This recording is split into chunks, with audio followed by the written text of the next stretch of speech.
Hey everybody, welcome to the Jim Masters Show live entertainment lifestyle celebrity talk show series. We're coming to you live from Loveity Hall, James Loveity Hall, as we call it, our broadcast center here in the New York area in the United States. That's where our home is. And I am reporting for duty, sitting here in the host chair to entertain you with special guests, including our next guest coming up right now, who's a dear friend of our show. He's been here several times talking about his epic career, projects, things he's passionate about. Of course, My Three Sons and lots more. Epic actor, producer, director, founder of The Actor's Journey, and lots more. TV icon, the one and only Stanley Livingston is joining us. He's returning once again to the Jim Masters Show. He loves the show. We love him. He's a great friend of ours, and it's really always a pleasure to have him here on the show. Of course, you know him from My Three Sons, of course, over the years, that beloved sitcom that we still can't get enough of, right? Everybody loves that. But he's been a part of so many other series and specials and things over the years. And he's also done a lot of directing and producing in Hollywood too. He's got an incredible resume of productions he's worked on. And one of his claims to fame as well is being the founder of something very special called The Actor's Journey. Now, we know him from, of course, My Three Sons and all the television performances and film work and everything else. But he put together this really special program called The Actor's Journey, which is very helpful to those who want to break into the very difficult but can be rewarding acting industry. And he knows, because again, he's been doing this for decades. He knows the ins and outs. He knows the behind the scenes stories. He's shared many of them with us here on the Jim Masters Show series. Matter of fact, I encourage you to go back in our JMS archives on our YouTube channel, Jim Masters TV, and check out some of the past episodes where Stan was a beloved guest here on our program. So we wanted to talk about some really cool things that he's been working on that he's very excited about. Matter of fact, he wanted to come back on the show. So we put this date together just for Stanley Livingston to share some wonderful things with me, and as always, with all of you. Don't forget to like, comment in the comment section, share, give us a thumbs up, and subscribe to our YouTube channel, Jim Masters TV, where all these great episodes are, well over 1,100 episodes, your favorite stars and great guests, and so much more from all walks of life joining us here. Now, before we bring our buddy Stan on the show, we have a little preview video. He did this a while ago, but it gives you a little bit of a glimpse, and he's going to give us some updates on this. A little bit of a glimpse of what the actor's journey really is all about. Again, he's been on an actor's journey all his life, and he shares it with so many people that are looking to break into the business of all ages. And I think it's an invaluable thing. It's part of his legacy for sure. Take a look at this. And then something else special we have for you, and then we'll welcome Stanley Livingston back to the Jim Masters Show.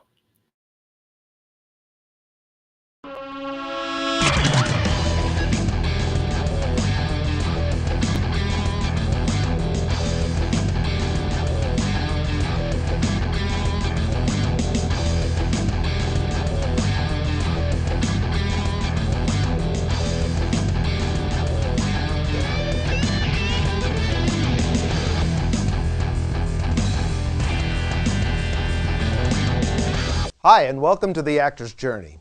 I'm Stanley Livingston. If you're watching this DVD, you're probably an actor searching for credible information related to launching a career in the entertainment industry.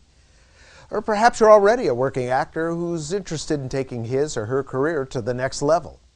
Well, if you don't live in Los Angeles, New York, or Chicago, you've probably already discovered that finding credible information on the subject is difficult. Maybe you've already spent hundreds on photos, photo sessions, training, classes, or perhaps you've spent thousands of dollars on a talent search company that promised you the moon, but delivered nothing.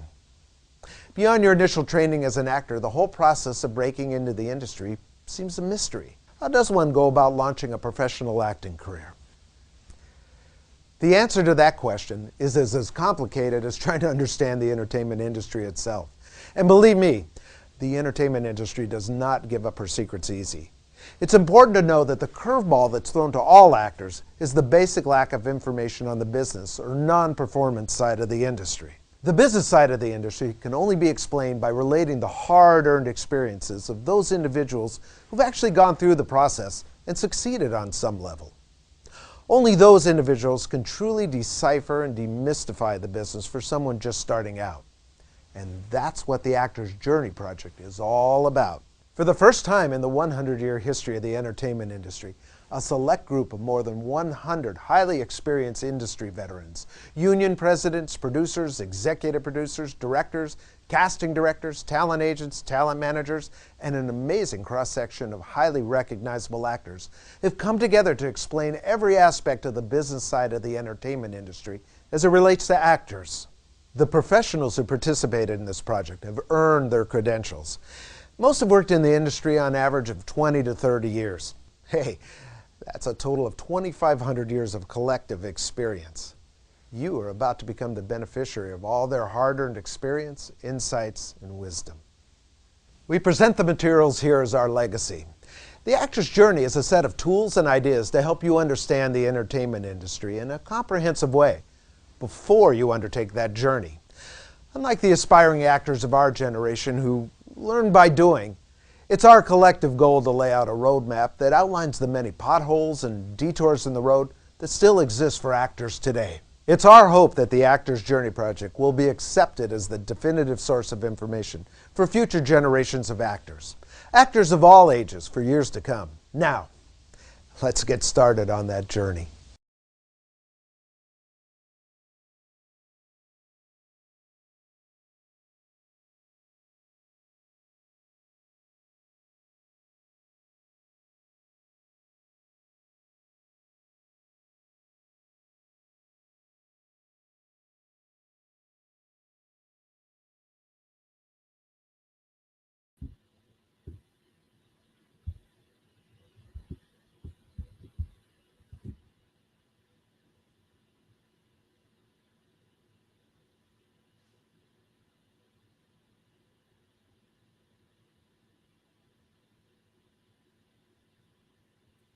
And look who's here to tell us more about the actor's journey and so much more. Our great friend, Stan Livingston. Stan, welcome back to the show, my friend. It's so good to see you again.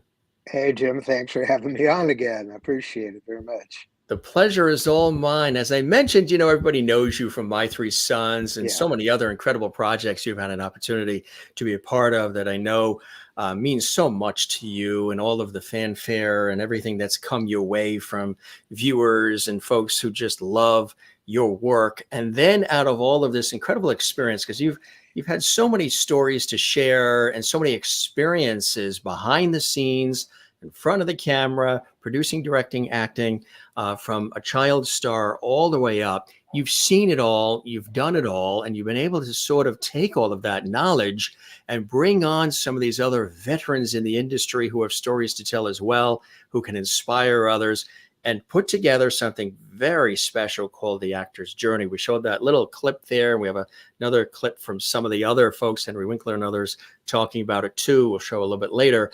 What was your vision and inspiration for wanting to do this? Because you've always been busy and you've always had a lot going on. Why did you want to do The Actor's Journey? And I think it's a great thing you've done. Well, having been an actor for 30 plus years, it dawned on me that there's so many great actors out there and so many great acting schools turning them out, whether it's mom and pop schools, whether it's universities, colleges, the great acting academies, the New York Academy, in New York. And one of the things I was seeing was we have these people that are really competent and confident, whether they're on stage or if they're in front of a camera, and but they have no idea about how to bring what they've just learned to the industry itself, meaning the business side of it. And I realized after looking into this that none of the colleges or universities teach this material. You spend your money educating yourself on the art and craft of acting, and then you're left to your own devices, basically, to figure out how to break into the industry, what it all means, if you can make sense of it. Most people don't know anybody that's up a few rungs above them or, had worked for 10, 20 years in the industry that can really lay it out for them. And I thought, geez, wouldn't it be great if you could disseminate this information to people uh, prior to getting involved? You finish off your education as an actor, the acting skills, and then you take a program that teaches you the business side of the industry. So you hit the ground running, so to speak, and, shaving, what could be years off the learning process to learn this business stuff. It's pretty onerous. The industry doesn't give up its secrets very easily. And I thought there's got to be a better way. So, with some people that I knew, we put together a program that we thought encompassed all the ideas and processes behind becoming an actor, and tried to turn it into an educational program, which ultimately became the Actor's Journey, which is a 10-hour long program that teaches these business, or what we call non-performance skills, that you'll be employing to get work. And I didn't want it to be just me, sitting there talking to actors saying this is how you do it. I thought, if I'm going to do this, I got to go out there and get quite a few people together, and so they can become part of it. And they all wanted to be part of it. So what I did is I brought 100 people from my industry together, not just actors, because that's only one point of view of becoming an actor, but directors, producers, executive producers, showrunners, talent agents, talent managers, casting directors. We even got the president of the Screen Actors Guild at the time, and the president of the Directors Guild of America. Quite a few people that sat on various boards at these unions to talk about all these problems that actors have and the solutions for them. So, like I said, that it was quite an undertaking to get the 100 people organized to shoot this thing, because the people I were using, they work. So Right. they didn't have a lot of spare time to come and do this, but eventually made time. And the production part of it lasted for almost 2 years. To acquire all the interviews that I wanted for it. And about 55 of the people who teach this program, it's not me teaching it, it's basically people that you've known, what we call industry veterans. Those people have either won or been nominated for Academy, Emmy, Golden Globe Awards. So they're the horse's mouth, so to speak. So if you had any question about this material and who you were learning it from, their opinions and their information is unassailable in my estimation. People do turn to people when they first get to the industry, or try to get into the industry after getting out of acting school. But they're usually trying to learn this material from people that maybe are just a year ahead of them, or a couple of years. Or if you're relying on an acting teacher, that's a problem, because most acting teachers are not in the industry. They teach acting. Maybe they tried to get into the industry and it didn't work out, or they did some work and then fell back, Mm. on their acting degree, and they teach acting, which means they really don't understand themselves how the industry works in reference to actors. So the idea was to put a comprehensive 10-hour long program. It's not just one or two topics. It encompasses about 65 topics that we thought were relevant to involvement in the industry. And a And whole like yeah, so DVD originally that's what program, it right? was. It was a Yeah. DVD program. That's how it started out. And Yeah. just recently, as of a couple of weeks ago, it's become a streaming program. So if you go to theactorsjourney.com on TV, it's there now as a streaming media program. That's And which, fantastic. yeah, well, Yeah. it's great because it's portable, which is what we wanted. Right. Because, I thought at one time maybe I'll teach this at a university or UCLA. Like I said, it's a 10-hour program, so it's very convenient to teach in a 10-week program, and provides for question and answer, and explaining things that even in the 10 hours you can't completely explain, but we did a pretty good job. So yeah, it's a step in the right direction. And if you're an actor out there, if you've just gotten out of school, you're going to find very quickly after you get out of school and you go, oh, wow, I'm going to go out and get my headshot. I'm going to get my resume together. I've got a little bit of a reel.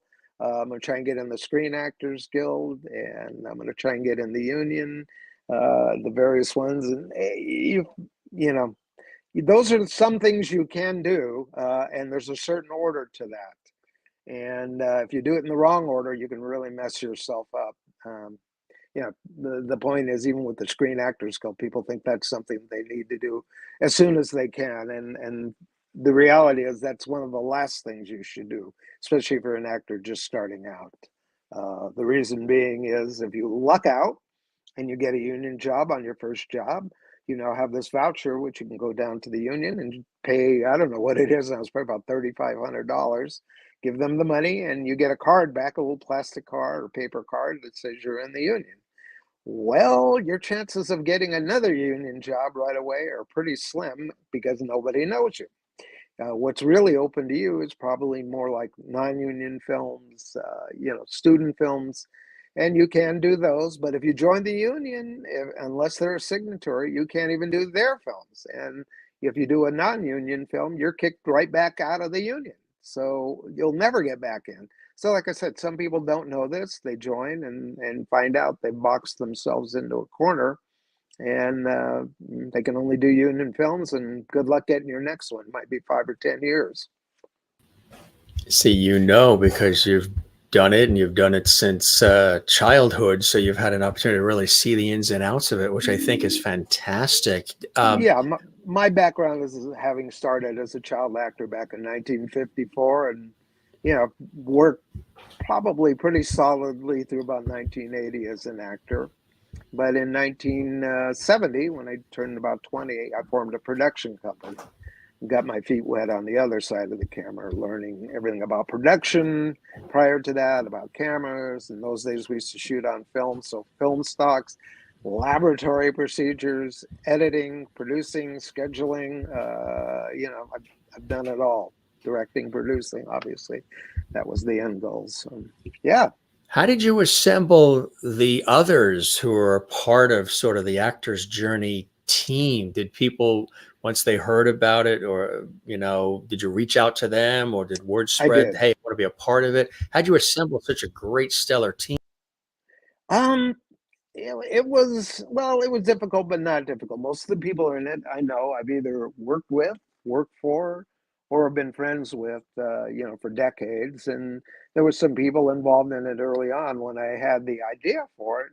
And I kind of shopped it around to them and said, hey, what do you think about a program like this for actors?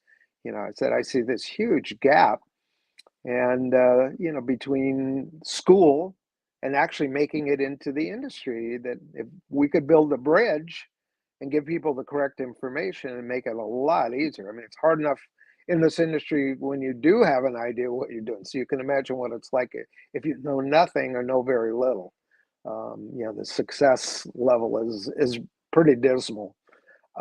These were all people that, I either worked with, some of the actors I worked with. Originally, I talked to a few friends of mine that weren't actors, but were directors and producers, a guy like Fred DeCordova, who was the producer of The Tonight Show. I remember I had lunch with him, told him about what I was thinking about doing. And what a legend. He had some great suggestions. Another guy was Gene Reynolds, who actually was a director on My Three Sons for 2 years. And he was a child actor. That's how he started, too. So we had that in common. And he eventually became the president of the Directors Guild of America for 8 years. He was the producer of MASH, of Lou Grant, so many different TV shows. So yeah, he, was really gracious and contributed and kind of helped me shape the original material that I thought I was going to be able to use. Another director named Earl Bellamy. So those three don't actually appear in it, but that was at the inception of it. And then I went to the people that I did know. A friend of mine was Richard Donner. He was the director of all the Lethal Weapon movies, The Omen, Superman. So he's an A-list director. He's a major, major people for sure. Yeah. Did he fade to black there? I think.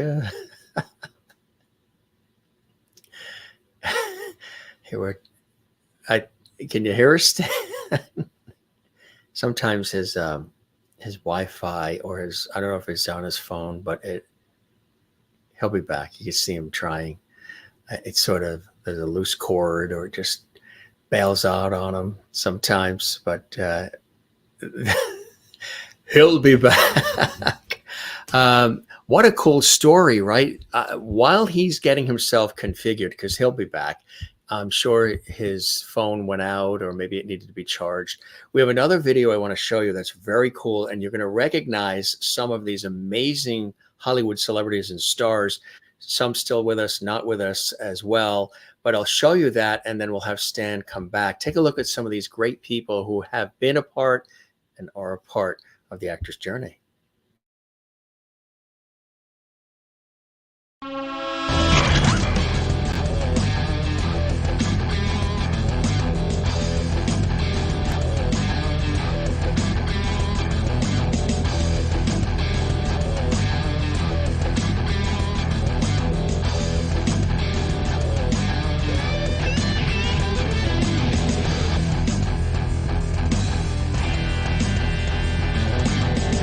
Hi, and welcome to The Actor's Journey.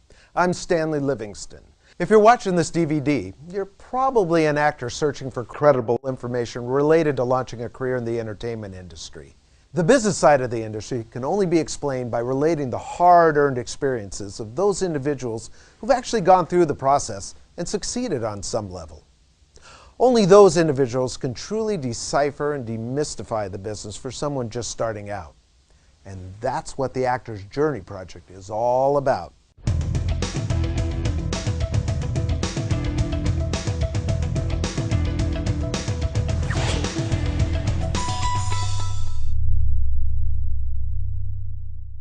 It's not a question of wanting to be an actor, it's of having to be, because it's just that demanding. You can't think you want to be an actor.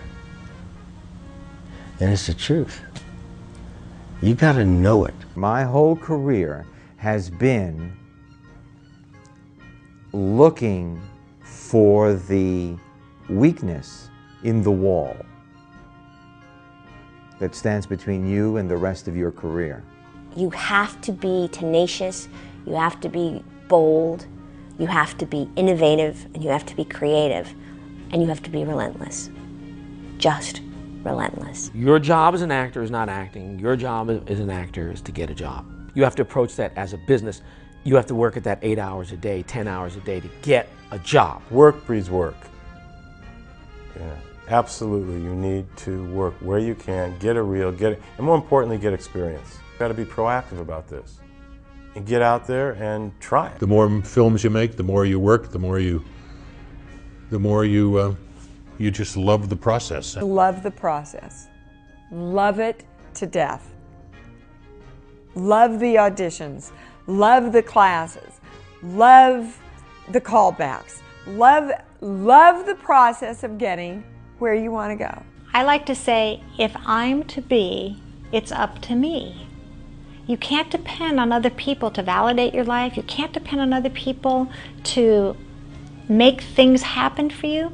You and your attitude is what's going to make things happen for you. I tell people, start where you are, try to do theater.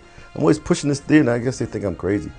But I guess, of course, it worked for me. You know, I wanted to be, you know, just an actor that I wanted to know everything about it. If you want to act, do it. Find a small theater company, audition for them. There's never a such thing as a wasted audition. So what, I didn't get the call back or the job, I got seen. There's so much opportunity in so many states to not, you know, go against so much competition and not go through the expense of living in Los Angeles. Why would you come here when you can get equal opportunity in Dallas or in Boston or in Atlanta? If you really love what you're doing and what you're about to do or what you think you're about to do, you, I think, are willing to do whatever it takes to get there. If that's what you really feel in your heart and you have a plan, if you really feel that, then man, you should just go for it. You've got to put it out there. Maybe it's a sort of mental telepathy. If you will it, it is not a dream. If you know what you want and you believe that you've really got something to say, that you just don't want, you know, you cannot just want to be a star. You can't just want the glitz around or the perceived glitz of being a star. If you want to do that, you should dream about it. You should stay home and sell insurance in Ohio. I'm not kidding. But if you know that you've got this burning desire that you need to be in the industry and to contribute, to say something, to illuminate the world, then you don't take your eye off that prize. You don't take your eye off what it is you want, and you go after it. And I'm telling you that there is, and you never know where it's going to come or what size it will be or exactly what the key is going to look like. But there is a door that you will be able to open, and you will be able to live your dream. If an actor wants it and wills it and puts it out there every day, everywhere they go, I'm an actor, I'm trying out for this. I'm an actor, I'm looking for an agent. If everybody around you and everybody in the world knows that this is what you want to do, this is who you want to be, and you're damn good at it, and you're going to make it happen, you can make it happen.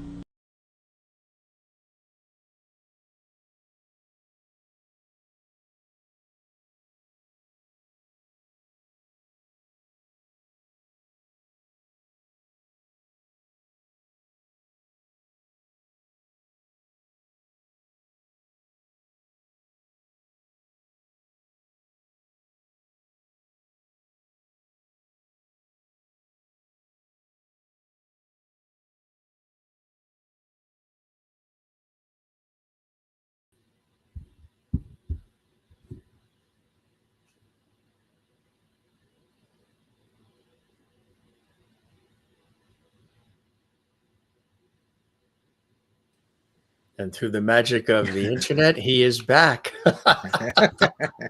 Sometimes I have to always have disappear a to come video ready to roll just in I case, figured, right? you know. Always have a backup. No, we were going to show that anyway, but that was a good time That because was seamless. It was you were like an talking inserted commercial. They just put it right in there. I tell you, using my TV background noggin here tonight. Some really fabulous people there. Anson Williams, Dee Wallace, they were all guests on our show. So Johnny Whitaker was here. We just saw Anson recently up at Woodstock with Lee Purcell with the play that Anson's wife Sharon put together about her mom, Crazy Mama. Fabulous people. Wonderful friends of yours coming together in support of this, huh, my friend? Definitely. And that's only a few of the people that are involved. But yeah, I thought that it's from a segment called The Process, which is really about the psychological aspects of being an actor and the frame of mind you have to be in to do this kind of work where you're getting your butt kicked every day. And to, you basically have to learn how to deal with rejection.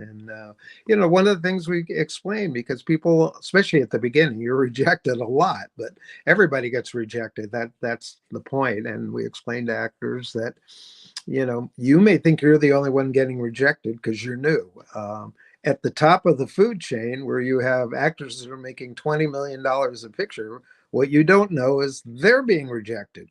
Most of the films you see where there's an actor, going to be a Kevin Costner or Dustin Hoffman or Brad Pitt, they might have been third choice, and they didn't get picked. There was somebody else. They wanted the role and they didn't get picked for it. I mean, look at somebody like Tom Selleck. Basically, Indiana Jones was written for him and he couldn't get out of his contract to go do it.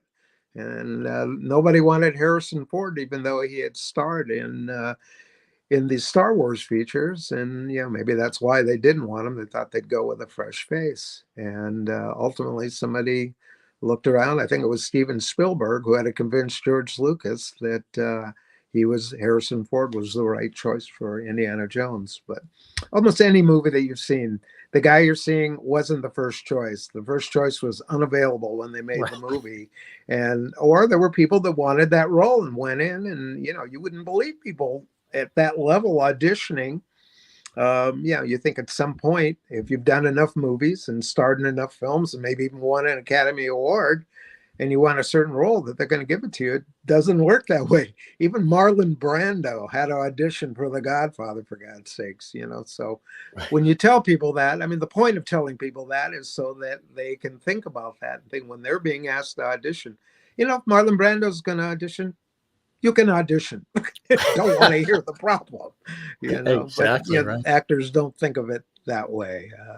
Like I was saying, we kind of illustrate everything through stories. Almost everybody that I brought in, I knew their story, and I knew how they got into show business, and I knew their trials and tribulations. And we had points we wanted to cover for new actors who get depressed and can't understand how things work. And this was a way to explain it that, made it totally logical and clear. Actors think, oh, I have to be in Hollywood. I got to get to Hollywood so I can be in the industry. And you know what? At the beginning of your career, that's the last place you want to be. There's work all over the United States. Some cities are better than others, but if you start locally, it's a better way to go. Because what if you try it and show up or even get a job as an extra and you see how the process is done? You go, I don't know if I'm going to be able to stand this. I was here 15 hours and I think I worked 2 of them. The rest of the time I was waiting around. It's not what people think. I mean, people see the glitz and glamour around the industry and they think that's what we're doing out here. Most of it is just waiting and waiting, and it's cold or it's hot. So there's all kinds of things that go on that make it a pretty unpleasant experience. And you wait for those few moments a day. Maybe at the end of the day, you've stood up before a camera for an hour. The other 11 hours you were waiting, or there was something else going on, or there were problems. But yeah, we want people to know you don't have to come out to Hollywood in the beginning. In fact, if you come out here, you should come out here with a reel. If you don't have a reel together, that's pretty good, because you have to realize you're a reel, even though you may have 10 things on it, and a couple commercials, some shorts, maybe even did a local feature in the city that you were in. When you get out to LA, the people that are out here and have been out here for a while, their credits are TV shows with the stars of the shows in their scene.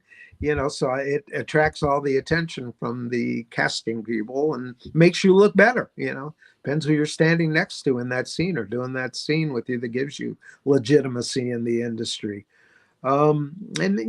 People come from all walks of life. There's no saying, you have to be a certain kind of people or have had a certain job or whatever. I mean, whatever you are in real life, you get trained. And then after your training, you try and break into the industry in some way. And I tell people about, a friend of mine, Danny Trejo. I mean, how he came to the industry was directly from Folsom Prison, Soledad, and a lot of different prisons. He was in a bad circle of people when he grew up and in gangs, and kind of made his living robbing liquor stores, I guess, initially. And how he got the bug was he reversed his career and wanted to do something good, and became a drug counselor. And he had people that he would counsel. And some guy called him up and said, "Hey, Danny, I need you to be near me, man." He goes, "I think I'm going to use drugs. I'm having a really rough time right now. Could you come and be with me?" And so he said, "Yeah, where are you at?" And he told him where he was. So he went there, and he got there, and it was the guy was working on a movie. And he goes, "Well, what is this?" He goes, "Well, it's a movie set. We're shooting a movie right now." And I guess the guy was a grip on the movie, I think. And so Danny was just kind of watching it, taking it in, and somebody recognized him, I guess, from prison. He boxed, and somebody said, "Aren't you Danny Trejo? Didn't you box at like San Quentin or something?" And he's like, "Well, yeah. How'd you know that?" And somehow they knew somebody or whatever, and they got into a conversation. And anyway, the guy said, "Wow, there's a boxing scene in this movie." And he goes, "Would you mind if I go over and tell the director, about you?" And he went, "Okay."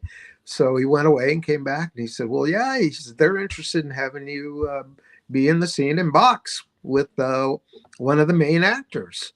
And he said, "Really?" He goes, "And the director's asking, can you choreograph the scene?" And he's going, "Wonder what that word choreograph meant." Where's the thesaurus? You got to look that up. He says, "No, you're just going to show the guy." He says, "Listen, yeah." He goes, "Well, would I get paid?" And they said, "Yes, you would get paid. You're going to get paid $600 a day if you do this." And he's like, "Well, hey." He said, "Well, for $600, he says, how bad do you want this guy beat up?" So they said, no, you're not going to beat it. It's the main actor. You're going to be in the scene. You're hardly going to touch the guy. You're going to block the moves out. and you're going to take the hit, but we're going to give you $600. So he did. He choreographed that scene, and it whet his appetite. And when he got back to LA, he started looking into it, started going to classes. Of course, his friends all thought he's crazy. Danny Trejo, you're going to be a movie star, right? And well, flash forward 20 some years later, Danny starred in God knows how many movies, big movies, Sin City and Con Air. I mean, you name it. And he's worked with some of the best people. He has a production company, makes millions of dollars. I think he's opened some local restaurants out here in Southern California. So he's kind of an entrepreneur now. And yeah, that all came out of being interested in acting and following through and doing what you had to do to learn not only the acting part of it, but the business part. And he's so scary looking, probably people are afraid to say no. I would imagine, when you really look at it, what you've put together through all of this time and attention, which is really an invaluable resource, Stan, is something that will not only save people time, also money in the long run, yes, but also their soul and their sanity in certain ways, yes, through this program. You've as opposed to just packing the bag and going to LA and just hitting the pavement, it's a little bit different now, than it was 30, 40 years ago. Mm-hmm. The industry is very different. The availability of things is very different. The big studios and all of that don't really exist physically like they did before. So you get folks, who you've heard so many stories where somebody will pack up the bags and leave the family and leave home and hearth with $20 and hope for the best. It's changed greatly, and you got to have a backup plan, and you got to have things sort of set up almost before you do that kind of thing, right? Because there's many stories that we all know of that people that have done that, and they either go back home disappointed or they take a wrong turn, make wrong choices, and you're sort of guiding them through the entire process, which can really save them from a lot of heartache. Yeah, one of the segments we have is completely about that, you really need to have some sort of backup plan while you're, getting your education as an actor. But then once you, take those first steps to try and break into the industry, it helps if you have a job. And one of the segments we have is there's jobs that you can get besides the ones that actors might think of, like being a waiter or parking cars, that could be valuable assets and perhaps a shortcut to getting into the industry. We kind of go through a whole list of things. I had Richard Donner talk about that. He actually got a job as a driver in the industry. And what happened was, though, he ended up getting to drive a director to work every morning. And so he picked this guy up in a limousine, and he, over the course of a film, which was about, I guess it was about 12 weeks, had intimate contact with this guy in the backseat of the car, and they would talk. And the guy, when the movie was over, took Richard under his wing onto his next job. I have another friend that did that. That's a lady in this piece. I think she's won 3 or 4 Golden Globes. She came out here, to break into the industry, not as an actress, but just to break into, perhaps to become a writer or producer. And at first she had no money, and she slept in her car until she got a job, and she got a job as a secretary. But it was outside the industry, but she learned how to type very fast. And for whatever reason, somebody called the place where she was working and asked if they knew a secretary that they wanted to hire and could type fairly fast. She said, well, we have this person working for us, and I think she's looking to get into the industry. Let me tell her about the job. So that company lost her, but the production company picked her up. And she was just a phenomenal typist. And she became like a god to them, that, they could just turn stuff around in one night with this workload of typing for scripts and all that. But she worked her way up. She became a script on the set. We have dialogue coaches. She became a dialogue coach. Then she became the assistant to the producer. She became an associate producer, and finally became a full producer. So she went from sleeping in her car to winning four Emmys Wow. Yeah, a lady named Marcia Posner Williams. So, Oh yeah. but it's important for people to hear these stories because it gives them an idea about what they can be doing. And like I said, we have a whole bunch of ideas about, work you can do where you can find out about things in the industry. Why go get a job in a department store? You should go apply over here and have your ear to the ground because now you're inside the studio gate. But yeah, all you can do is you can lead the horse to water, but you can't make them, drink, so to speak. So we walk people through so many of these issues and little shortcuts that people have used in their own career to get in and to break that door down. I mean, what people find out is the entertainment industry, it's like a fortress. It has a wall around it, and the wall is meant to keep you out. It's basically it. Unless you figure out a way to get in or pick up some knowledge, or somebody opens the door a crack and listens to you for a split second, it's very difficult to get in. So that's why you want to come not only with your acting and your talent and your training, but you want to come armed with all the business knowledge you can and what we call non-performance skills, because those are what lead you to work. Those are what get you work. As you mentioned before, that's what allows you to keep your sanity while you're going through this. And day after day, everybody's rejecting you. Rejection is a big part of it. And you have to find some way to cope with that and even use it if you can. So there's a lot of things like that. There's just so many, little bugaboos about it all. Unless you can figure it out for yourself, and most don't, or they exhaust the money that they had when they came out here initially, because it's so expensive to live in LA that they make a couple months and they're broke, and they either go back home or they fall back on their acting credential and start teaching acting school in Wyoming or something. Exactly right. So what are some of the common, you mentioned several of them, some other mistakes, common traps, things that people, they have this image when they see television and film and folks who are musicians and singers, and everybody looks all glamorous. And I tell people that if you want to get a really good look of what it's really all about, go on a stage or go into a television studio, film studio, look at the set, look at how the stage is. If it's a stage at a theater studio, how well lit and everything looks perfect. The film set, same thing, fabulous. Then go behind the walls and see the wiring and the dumpster like and the Wizard of Oz and all the brush and papers on the floor and this and all the equipment, and it's looks like it looks real. It's all done with smoke and mirrors, or it's actually all done in post now. So you're just standing in front of a green screen all day, and you don't know what's behind you. You're using your imagination to see the some planet or some medieval scene and flying dragons. Well, none of that's there. That's for all they know. You and I could be in our bathing suits from here down. They don't know that, right? No, they just don't. have theater of the mind.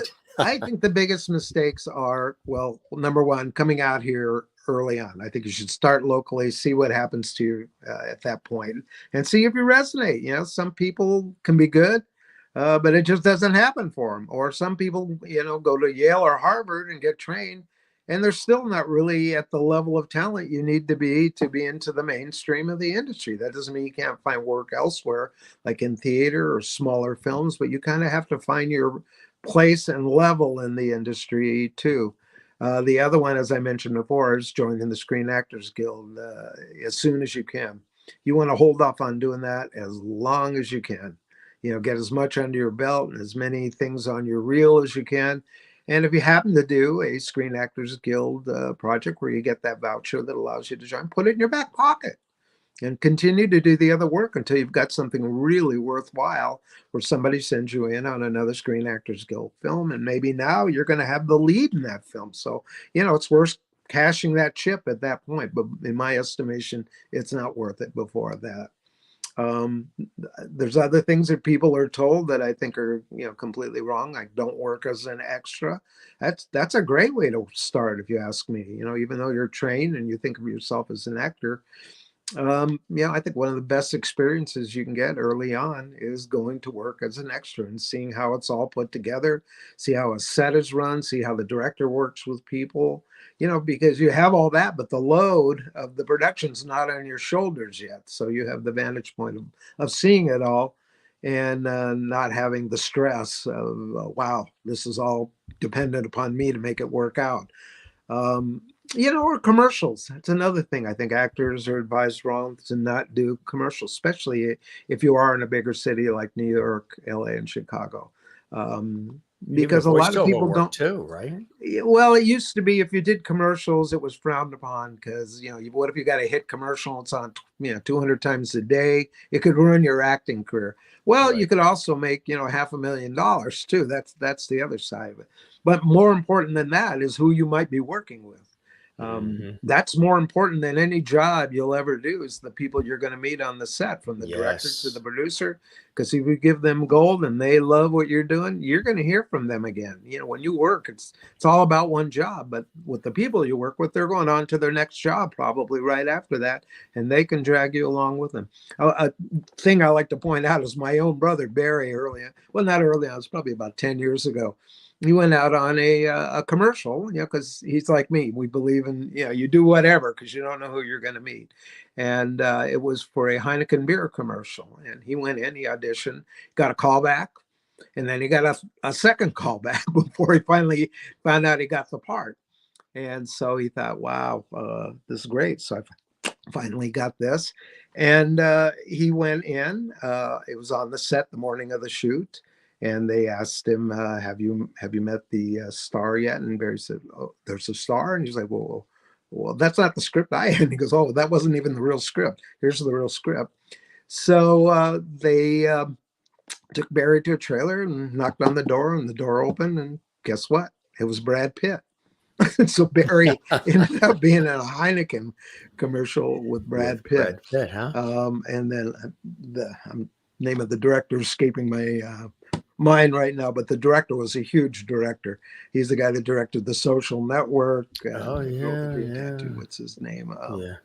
But anyway, the point being, Barry did this commercial. The director liked him, and about a couple months later, he got a script, and it was called The Zodiac. And Barry ended up with a part in The Zodiac, and about a year later, he got another script from this guy for a little movie called The Social Network.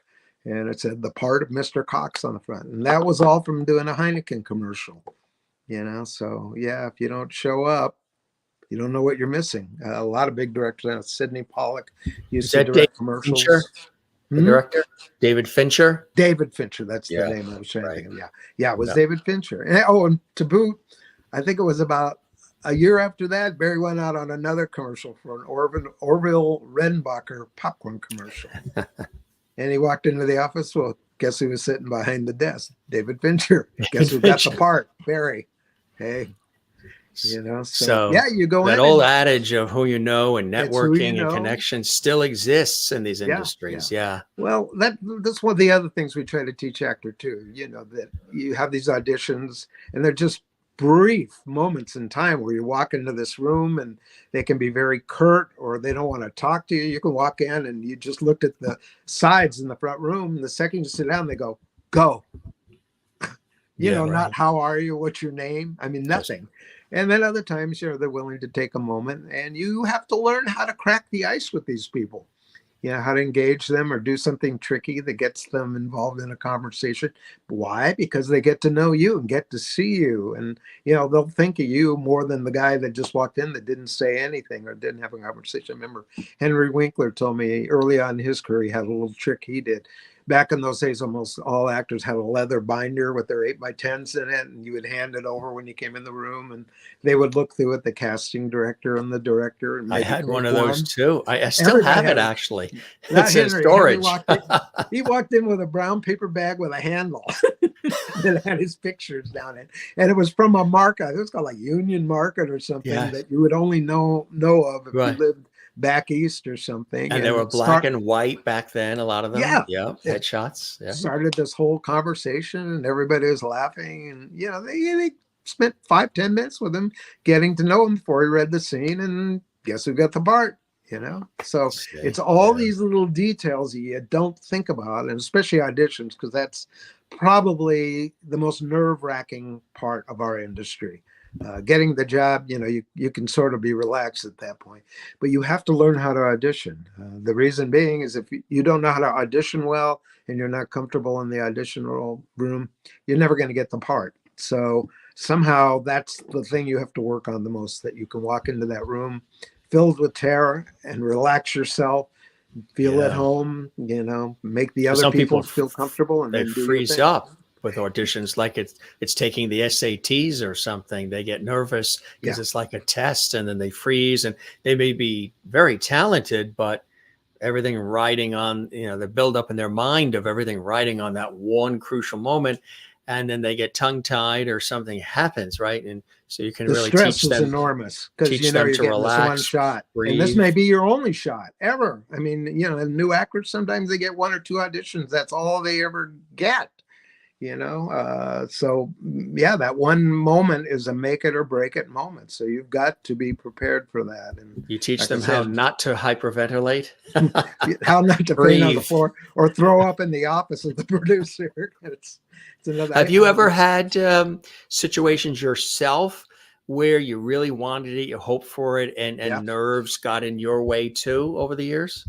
I can't say my nerves got in my way, but I was really nervous, you know, ahead of time, which, you know, the thing is, and that's one of the things we teach, you have to learn how to harness that nervousness and use it, not let it get in your way. But that's something that frankly is not going to go away ever. I mean, I think, you know, even the biggest stars, you know, if they're completely candid, they have that nervous feeling too if they're going in and it's a part they really, really want. And I've got a couple people I know that they literally get physically sick before they go in. You know, they throw up in the bathroom, then come out and walk into the office and do their scene. They just can't get past that point, you know, of feeling super, super comfortable. But that's one of the biggest hurdles that you have to get over, and really, really work on that. And we have suggestions on how you do that. And then, you know, there's other things you just don't do. There's people that are method actors, you know, that'll go, hey, I'm the bad guy in this particular thing, and I'm here to audition for the bad guy. And in the middle of the scene, they'll reach in their pocket and pull out a gun, you know, or pull out a knife. And, you know, you're basically terrorizing the director and the casting person, because they don't know you from Adam. They don't know how this is going to end or if it's going to have a happy ending. And, you know, when the person walks out of the room, they usually turn to the casting person and say, I never want to see that person again. And that's it. You don't know it, but that's the end of your career. You just and then made word a fatal mistake too. They tell because other, the casting person, when you find out in LA or New York, it's they a all small know each world. other. They all know each other. The and they PR go, people know whatever each you other. Do, yeah, don't have this guy in your office. You know, he pulled out a weapon, and that word gets around, and you never get seen again. You're done.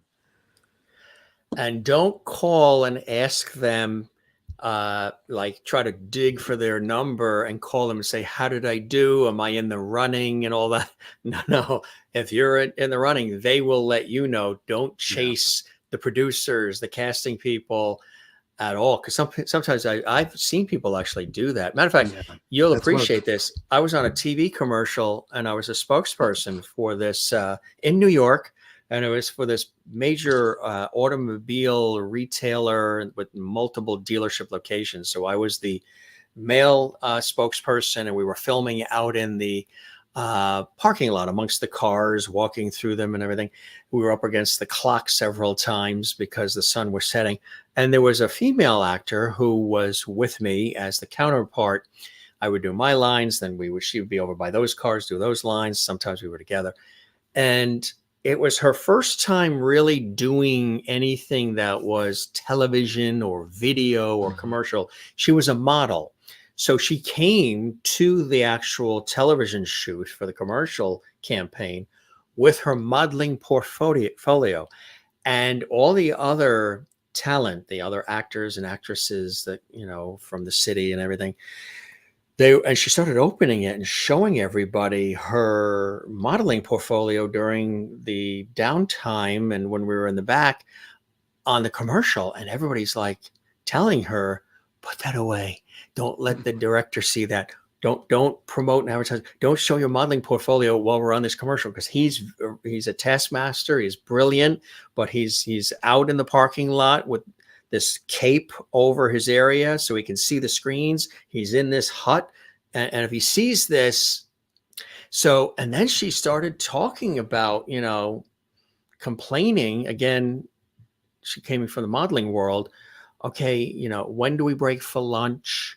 What's going to be served? I only eat this. She started making demands, and all the other seasoned people were like, don't say anything. And after that campaign, and they had filmed 99% of it, so they kept her in it, he never called her again. He never, because she was selling herself on other things that had nothing to do with the task at hand, which was nailing this commercial campaign. The sun was setting. We had to get everything done before the lighting changes. Sometimes you just get in there and do the job. Don't sell other things you're doing while you're on set, right? That's a big mistake people make. Big mistake.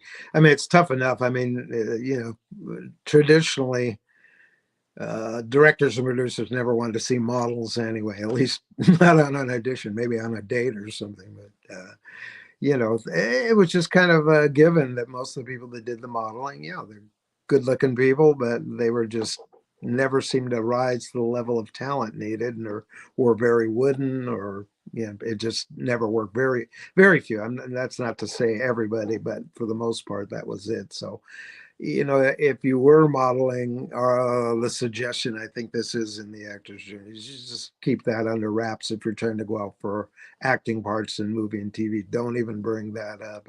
There's a real prejudice, I think, against that. And you might be doing yourself some harm by bringing it up. And certainly don't bring the photos. Make a pain in the ass out of yourself on the set, worrying about what kind of donuts they have in the morning. You're really just going to the sun's setting. We got to get the shot right. Yeah, well, that's always it. You get these very brief moments where you get to do something. You don't want to foul it up. You just go with the plan. If you're an A-list star and you're making $20 million a film, even then you shouldn't be making a pain in the ass out of yourself. And some of them do, but some of them are, just genuine people. They're just, they're just like everybody else. They haven't learned. Yeah, we're just doing a job, and we just want to get it done and want it to be as good as it can be. And people are dedicated, and it's the kind of hours you're keeping too. Most jobs, that's what people that are non-actors find out. It's like, hey, I used to work in 8 hours, but what's this 12, 16-hour thing? And that happens. It does happen. It can happen quite a bit. So if you're not used to that, it can be very disconcerting. But this is a different world, and it runs on its own clock and its own terms. And that's what I'm saying. We want to clue people in what you're getting involved in. I mean, it's okay too to watch this program and come away and say, you know what? I know I took those classes. I don't think I want to do this. This isn't what I thought this was going to be. This is very hard, and the demands are hard. The hours are hard. Some people come to the movie industry because they see the final product, and the actor is getting all this love on screen, and his fans adore him and all that stuff. And you're new and nobody knows you, and you're not going to get any love. You're coming to the industry wanting to be appreciated and loved. You picked the wrong place. You're going to meet people, and then a week later when the job's over, chances are you're never going to see or work with those people again. There's a really strong chance. I did My Three Sons. Rarely, I think I only worked with my brother maybe 2 times after that. And none of the crew. I never worked with any of that crew again. Fred MacMurray, I knew, we personal lives, we knew each other, but I never worked with him again, or Bill Demarest. Or Don Grady or Tim Considine. You move on to the next job. My friend she has a great saying. She says, we're best friends. No, she goes, we're fabulous friends till the final frame. And then that's it. So they say, kind of everybody goes their way, and yeah, you don't see deals are anybody done anymore. in hot tubs. Yeah. Or, And you think the people you meet, you're going to be in contact with them afterwards. And, maybe you are for a brief period of time if you're young, they kind of hang more. And then after that, everybody goes their separate ways. It's like high school. You think those people in high school are going to be your best friends your whole life. You get out and a year later, half of them are married and the other half, you don't know what happened to them. Right.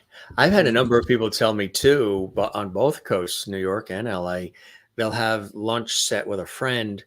But if the friend gets a call to have lunch with somebody that is bigger and that can actually be a great opportunity for that friend, they will dump you and leave you hanging and go have lunch with that bigger person. Yes. Unfortunately, that's sort of understood in our business. If you're on the phone call with somebody and you get a beep and you go away and it's Steven Spielberg, you probably don't even come back to tell the person, let me call you later.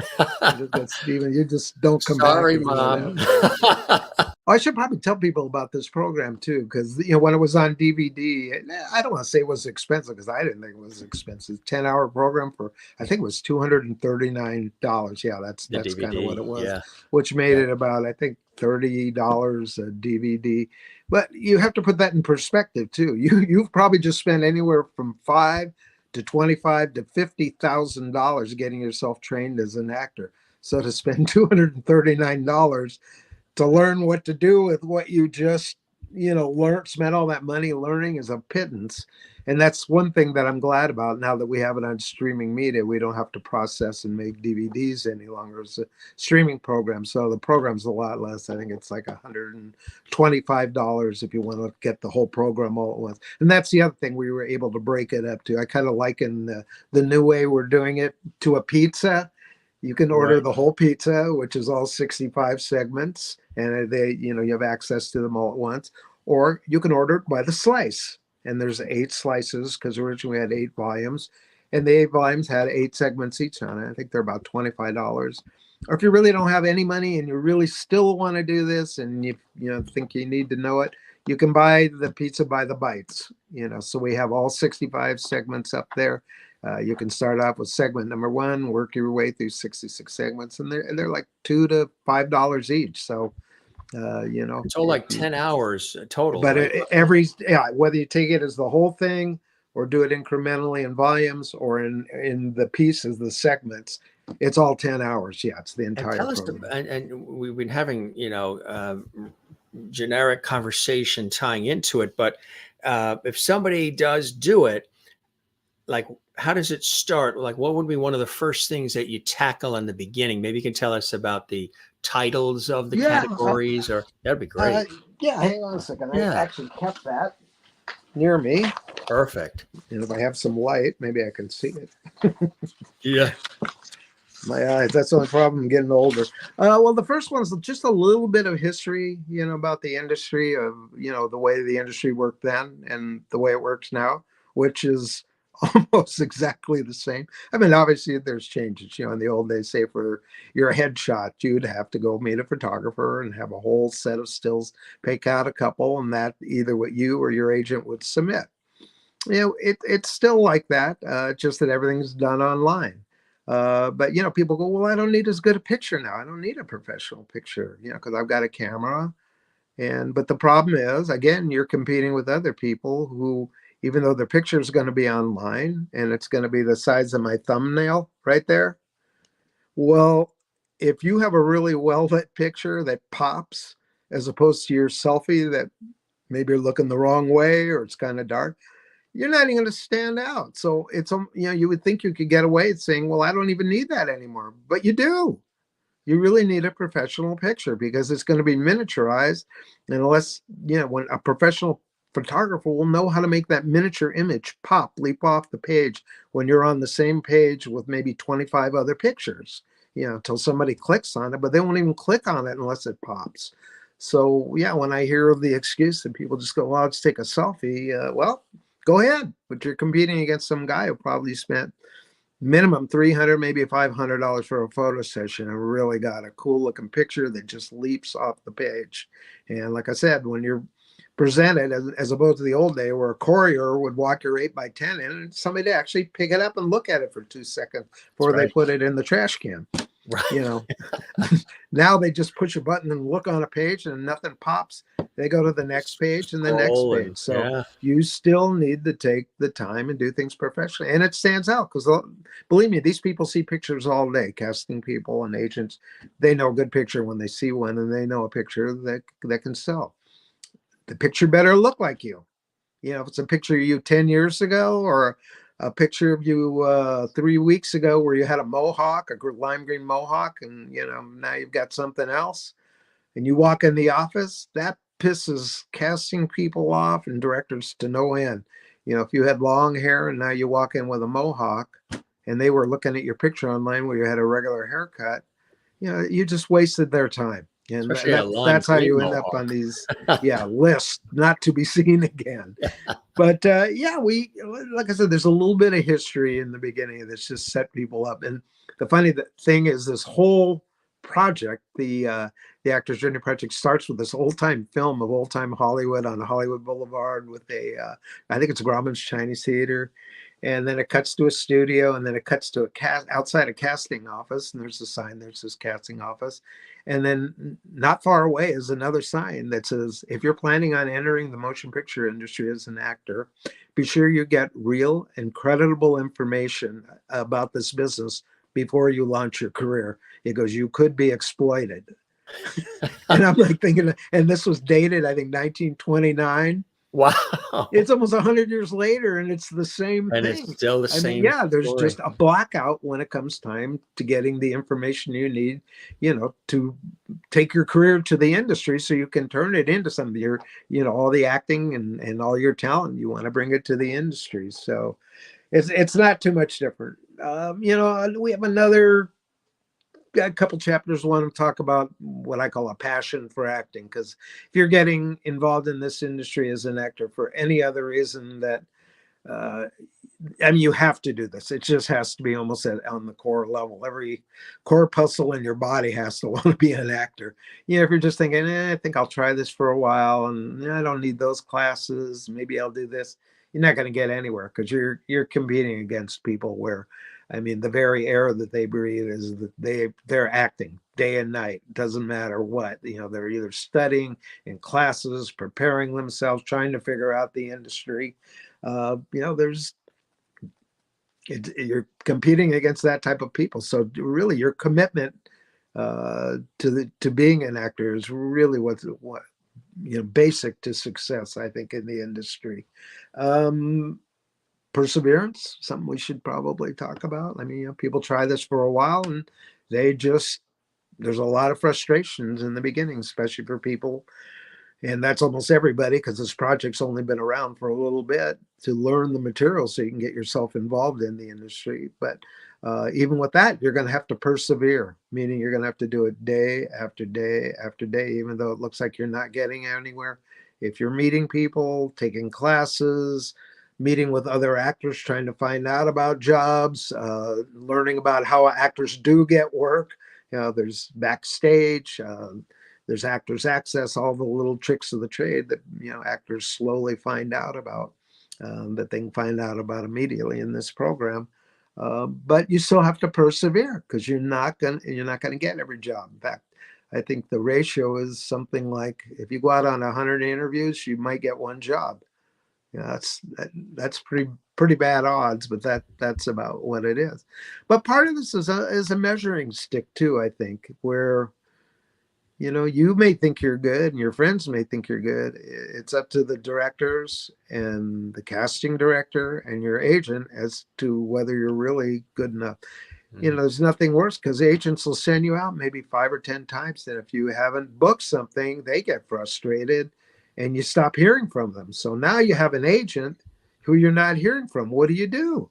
Yeah. You know, so now you have to figure out how to get an agent again. And it's not easy. Not even easy if you're seasoned actors. Some of the people I interviewed for the Actor's Journey were, you know, older, they're in their 50s, 60s. And they said, yeah, I had a big problem about a year ago. You know, when I started, I got lucky. I got an agent right away. Right after I got my first job, somebody took me on. And he was about 20 years older than me. And he just died. I have no idea how to get an agent. I don't know the first thing. Who do I call, or should I call somebody? What do I do? Well, that's somebody that, obviously didn't learn the business part of the industry because they didn't need to, and they basically put the handling of their career into the agent's hands and are hoping for the best. And some people get very lucky and they have a career that lasts for 30, 40 years. And other people, they could be in the industry 10 years from the time they're 20 to 30 and their agent quits, or he moves on to another agency and doesn't take you with him. What are you going to do if you don't know how to get an agent? Mm-hmm. So that's one of the areas we talk about too. And then we talk about training. You better not be doing this unless you have been trained. I mean, that's at least the minimum requirement. Hopefully you thought you had talent before you took the training. Right. And after that, people go to school and they go 4 years, take classes, whether it's on stage or whether it's for cinema or both. And they get out and they go, well, I'm done. I finished my classes. No, you're not. If you're an actor, you're always in classes, because acting is not like riding a bike. Like once you ride it and get it going, that you always know how to do it. You got to be up every week working on this, or you will get rusty so quickly. Yeah. And you want to be in the classes because they're a great place for hearing about things, hearing about projects. There's a difference between classes. That's what actors don't know. I took this guy's class because he was recommended to me. And some guy go, well, you're pretty good. You should be in a class like mine. Why should I be there? Well, about 8 or 10 of the people are leads on TV series. Right. That's the people I'm doing my scenes with. Hey, right. Oh, yeah, exactly. By the way, this guy said, I'm going to find something for you on my show. Right. So, yeah, there is a big difference between classes. Yeah. So you need to do it's due diligence. There's a lot of it that goes on, and you've got to lifelong learning. A lifelong learning. Yeah. They go, well, why would Al Pacino still be in a class? He goes to class why? Because he's still trying new things, or wants to try a character and see how it works, or he's working on a scene with somebody else, and you want to get feedback. And when you're in those classes, you're asking for criticism. And they're happy to give it to you, whether you're Al Pacino or some guy they hadn't heard of before, but it can be valid. You don't know where you're going to get good information from in this industry. Right. I've worked with people that, you just go, I don't need that guy. That guy was the focus puller of the camera. Well, guess what? 20 years later, the guy that was the focus puller on Ozzie and Harriet, where I started, was a big time director. So a guy named William Fraken, and he was also a big DP. I think he did Chinatown, and I did some other just super big movies. You can IMDb him. But yeah, he was just a guy pulling focus. And but people move on. They don't keep the same jobs. That's right. And you have to be ready to jump at a moment's notice sometimes too, almost like a doctor on call.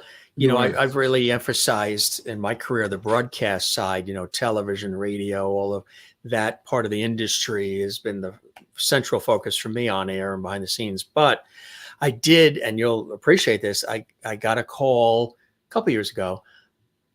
It was 10 o'clock at night randomly. I am online on various sites and casting sites and different stuff like that, but in New York and elsewhere. But all of a sudden, 10 o'clock at night, I got this call from Central Casting. Can you be in New York and the Chelsea Piers at 6:30 in the morning tomorrow morning? Because we need extras for an episode of Law and Order. Because they filmed that, in Lower Manhattan. So I was supposed to be on the air that day. I made some calls, found somebody else to fill in on the air so I can, be in the city to be able to do this, which was cool. But just the fact that it was 10 o'clock at night, you almost get ready to go to bed, Central Casting calls, and you're now on a, 4 a.m. train as an extra on a show like that. You have to be ready to jump at a moment's notice. You have to be ready. Right? Yeah, when opportunity strikes, in this industry, it's like, not can you do it next week? Can you do it right now? Is usually what it is. Yeah, Barry just had something like that. I think it was about 6 months ago.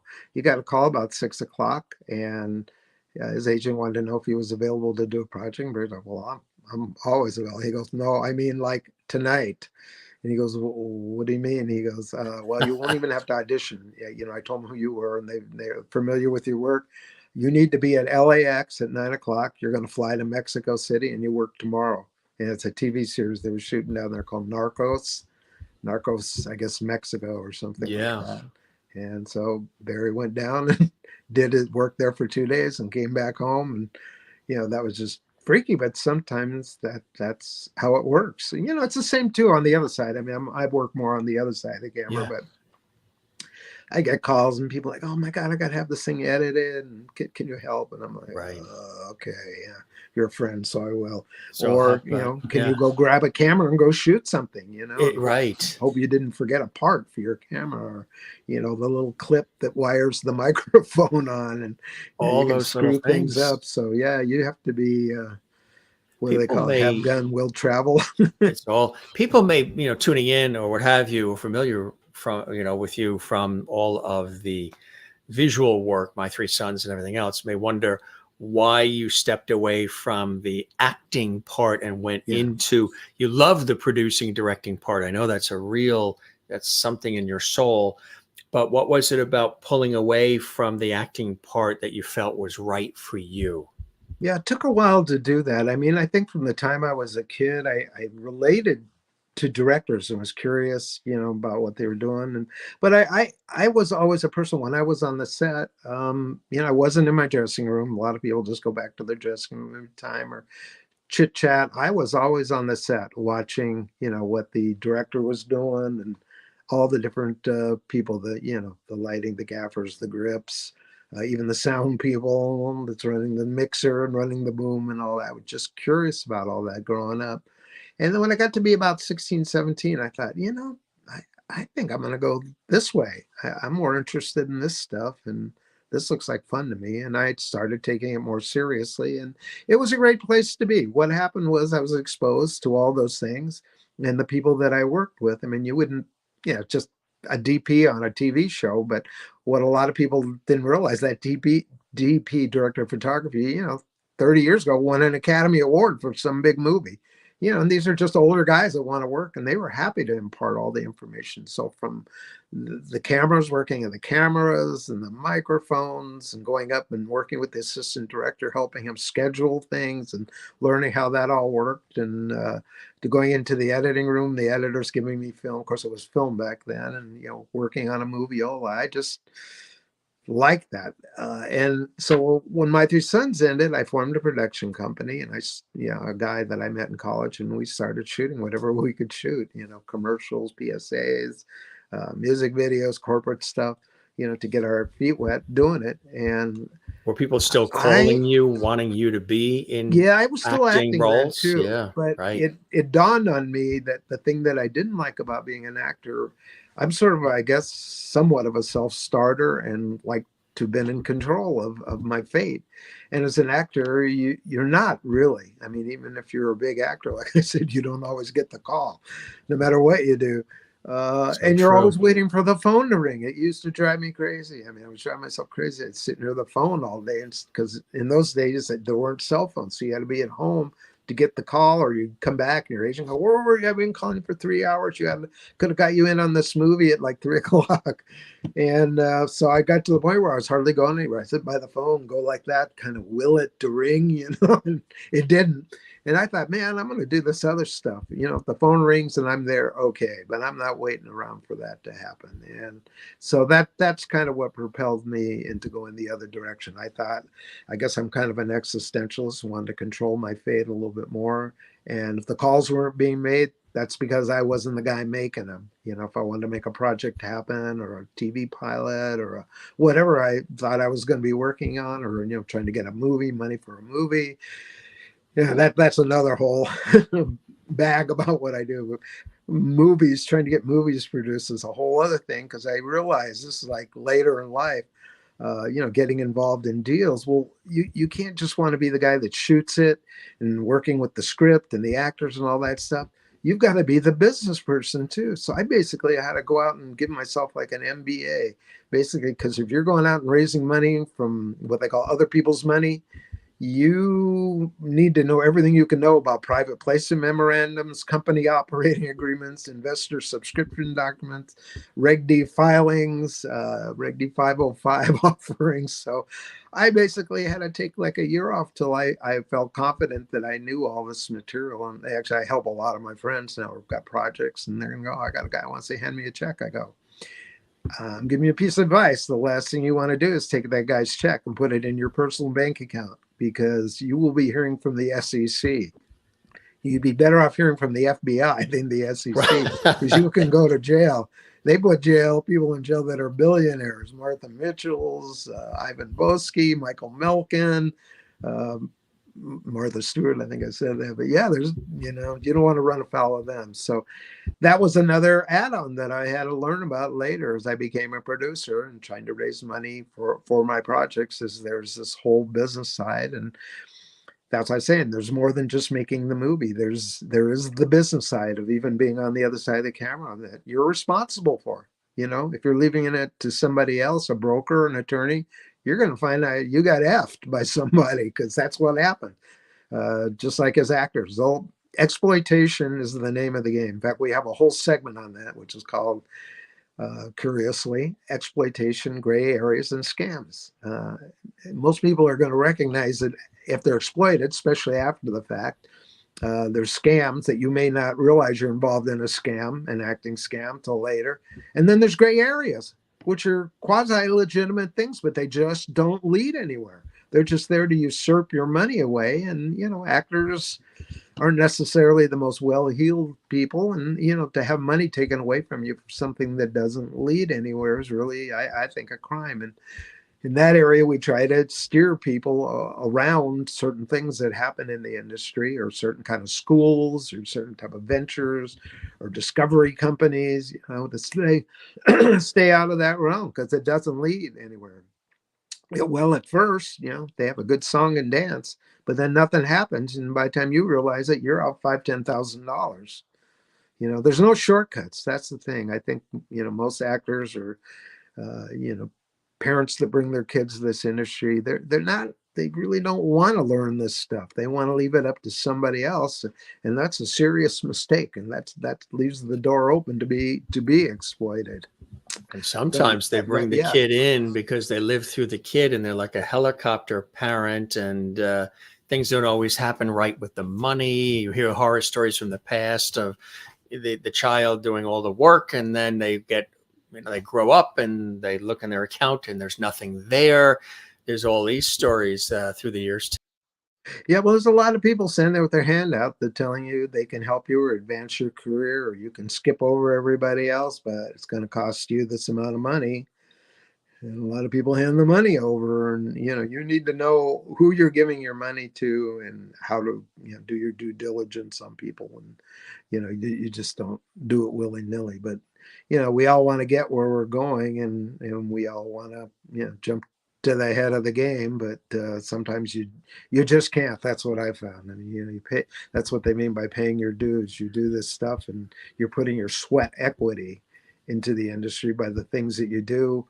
Some of which may not even be acting.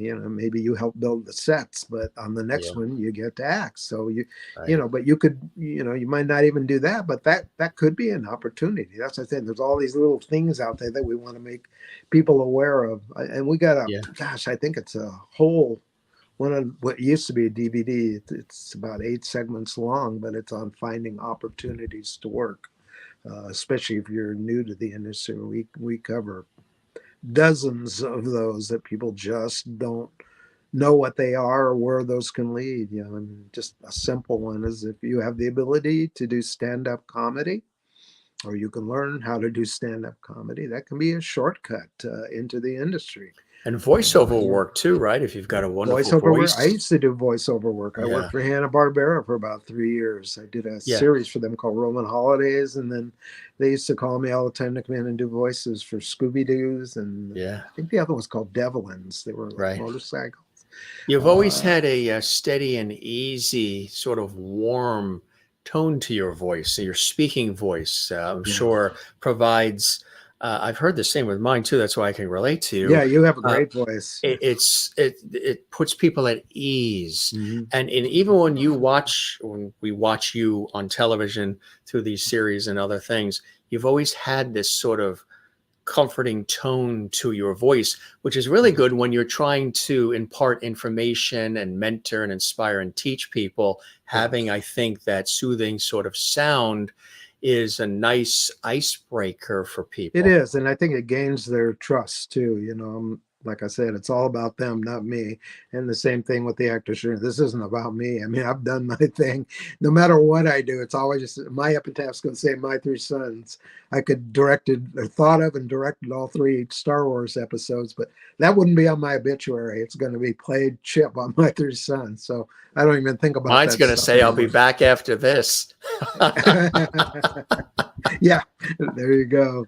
There you go. But yeah, you know, it works. I mean, you know, for teaching people, but it also works when I work as a director and working with actors. You know, I'm calm and even tone, where if you've had experiences with some crazy ass directors out there that are yelling and screaming or just impossible to work with and make everybody neurotic. I don't consider myself one of those, and I don't think it elicits good work out of the people that you're working with. So I have a completely different demeanor only because I worked with people like that, and I kept a keen eye on that, working with people like Fred de Cordova or Gene Reynolds. And then looking back on my career, when I did a movie called Rally Around the Flag Boys, I was working with Leo McCarey. You're going, well, who's Leo McCarey? Well, he's the guy that put Laurel with Hardy and wrote a lot of Laurel and Hardy. So, yeah, I go back, and working with Ozzie Nelson was, just a pleasure. He was just the most easygoing guy, even tone. I don't think I ever saw him get upset at anything. He just knew how to handle everything and just kept that set on even keel. Fred MacMurray came off that way too. Who's that? Fred MacMurray had that image of being that's like one that. of the people I consider a mentor, and that Fred I've MacMurray. tried to say. Yeah, both on camera and off. He was just a real gentleman, very professional. It's not to say we didn't have problems or issues with scripts, and things wouldn't work sometimes, or you go, why would I say that? And they'd have to get, but if you're on some sets, the actor goes berserk and starts screaming, cursing at the director and cursing at the writers, and then it finally gets resolved. But Fred just he's very quiet, would go over to the director, can you get a writer down here with a producer and let's talk this out? And it would just happen very quickly and very efficiently and very professionally. And I thought, that's the way I want to be. I'm not interested in yelling and screaming and throwing my weight around, even though I guess you're the captain of the ship if you're a director. But like I said, to elicit good work out of people, and I want them to feel free to come to me with whatever idea they have. Because it could be a better idea than the one I have. I'm perfectly willing to use it and, replace whatever I thought I was going to do. Even casting, it's that way. Yeah. I wrote a musical once. I wrote the book for it, and I had a partner that wrote the music. Yeah, we had a character in it that we wrote. It was for a male actor about 53, 55, who was supposed to play a talent agent. It was kind of a movie within the play. And so we saw, I must have been like 10 guys that were 50 to 53, all different types that, some of them actually look like what you thought they should look like as a director and all this. And then there was one woman. And so the stage manager came in to me and said, there's a woman out there. They go, what do you want me to tell her? I go, well, how old is she? She's probably about 53. And I went, you know what? She came in. Let's just read her, even if she's not right. It's just as a courtesy. So she came in. And she read the part, and I was with my team, and she nailed it. She hit it out of the park, and we were like almost like stunned. And we said, "Well, thank you." And she walked out of the room. I looked around at my partners, and I said, "I don't know about you guys, but I thought she was the best one. She just nailed it." And so they go, we agree. So I yelled for the stage manager. I go, run down the street, grab that lady before she pulls away, bring her back in here. So brought her back in. This time we, watched her a little more critically and had her do a couple more scenes. And guess who got the part? She did. But she came in, completely changed my mind as one of the writers and as the producer of what this part should have been, because she was so good. She sold me, and that's one thing actors have to learn. You may go in and find out you're the wrong person for the part, but your job is to convince them you're the right person. So you do it your way and stand out. So when you get up and walk out of the room, people are going, "Oh my God, I didn't expect that. Go get that person back in here." Yeah, it's crazy how it works. What are some of the other things that you cover? And like it's really designed for all ages, right? Because sometimes you'll have kids, we did you'll even another have a program. senior who wants to get into acting. Well, we did a second program. It's called The Actors Journey for Kids and Teens, and right now that's unavailable. We may bring it up as streaming media, but yeah, we're not dealing with it as DVD. We kind of wanted to focus because the reality is, there's a bunch of kids and teens that want to do this, but 99% of the people in show business are adults, meaning they're 18 years and older. So we focus this whole program on meaning that you're an adult actor, meaning you're at least 18 years old or older. And that's the focus. And it encompasses people that are 18, or I guess you could look at it if you're 17, this is what you want to do and get the jump on everybody else and be prepared to know the business side from day one. I guess it would behoove you. But there's people that don't get involved in acting until they're in their 70s. The guy that was in Saving Private Ryan, forget his last name. His name was Harrison something. But at the beginning of Saving Private Ryan, there was that scene in the cemetery where that old guy went up to Tom Hanks, in the cemetery, his cross there, and started talking to him. And then it kind of flashes back when he was younger. Well, that guy that was the older actor, that was his first job. And he was, I think, 71 or 72. And, he worked for about 5 years. And after being in a film like Private Ryan, he worked quite a bit. He distinguished himself and kind of went on for whatever time he had left. So some people come to the industry very late. Some come when they're 40s, 50s. Some start when they're 18, and they're doing it their whole life from the time they're a teen till they're gone. Somebody like Shirley Temple or Mickey Rooney. Right? Yeah. Keep going. You mentioned Fred MacMurray being sort of a mentor, and a lot of people have said that one of the people that my dad, who is of the same name, resembles to a degree is Fred MacMurray. And there is Fred on the screen, and there's my dad. Yeah. He's got a Fred MacMurray-esque look about him. If you really definitely got the Fred MacMurray look and same haircut, it looks like. That's my mother the same and father. Hairpiece. I don't know. Right. No, that's the fortunately, it's the real hair, and that got passed down. I'm very fortunate. All real.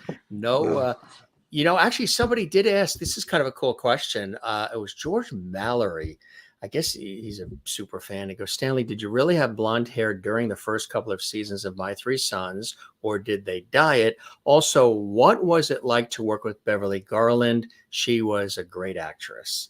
Well, I'll do these backwards. Yeah, Beverly was great to work with. She was just, again, a total professional. She was all business, at least if we were on the set and working. And she was sort of a little bit of a cut up when we weren't. She very outspoken person, and I don't want to say opinionated in the wrong way. She just, if you said something to her, you're going to get an answer back, whether you're going to like it or not. It was something else. But she was a dear friend. In fact, I should give her credit here. When we were looking around for a studio to shoot The Actor's Journey at, I knew I was going to be in some sort of facility for a year, possibly 2 years. Beverly said, "Well, why don't you come and shoot it at the hotel?" She owned the hotel there. I think it was Howard Johnson's that became a Holiday Inn. It may have been the Holiday Inn by then, but her and her husband owned it. And there was a room there called the Franciscan Room, which was like a sound stage. It was about 80 feet long, 50 feet wide, and had about a 20-foot high ceiling. It was cinder block walls, so it was so quiet in there. And she let me have that room to use for almost 2 years. I was in there. and bringing people in and out, shooting their interviews as they became available, and was kind of my headquarters while I was there. And conveniently, I could take people to lunch before or after in the restaurant there. But yeah, she made probably doing the actor's journey possible. Otherwise, I would have been schlepping equipment in and out of different places every time I had an interview. So that really made it sweet for us, to be able to do this. So for that, I honor her. And yeah, I always used to, she started off as a B movie actress, Roger Corman films. She was in It Conquered the World, and she was in I think it was called The Alligator People. And so she always had these great headshots of her, like with her husband with this big alligator face in hers, and then this monster standing behind her. It looked pretty lecherous, like it's just, kind of looking at her push-up bra or whatever. I said, Bev, man, you've really dated some weird dudes. So I used to tease her all the time about her choice of men, whether they were alligators or tree stumps, menacing tree stumps. She had a great life. And then so he what wanted was to know the about first? your hair, I guess. Oh, The my blonde hair. was My it? hair Was actually it? was blonde. My hair was so light blonde. It was platinum. Because your Just kind of looking brother's at that picture darker. up there Yeah, in the upper left corner. I see me with my hand on my there chin. it It is. was even lighter than that at one point. And yeah, it kind of was a popular look for kid actors back then. John Provost had that.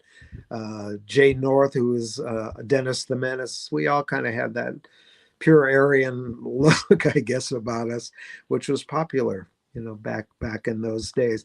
Now, as the show started, my hair was light on My Three Sons, and I guess it was the end of the second year, going into the third year, my hair got darker, significantly darker. Well, your And the brother's was producers, always dark. Yeah. yeah, the producers decided they didn't want my hair that dark. They wanted to keep it the same. So for one season, I went to Max Factor on Saturdays, maybe once a month, and they would put hydrogen peroxide on my hair and set my head on Fire. It's like, basically. ah.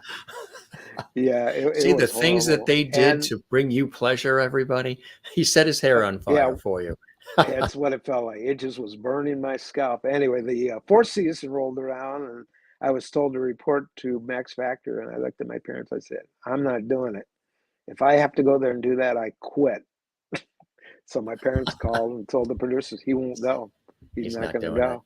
He's And so not they had doing to it. call the big producer, and I think even Fred MacMurray, who gave me a pass, said I didn't have to do it anymore.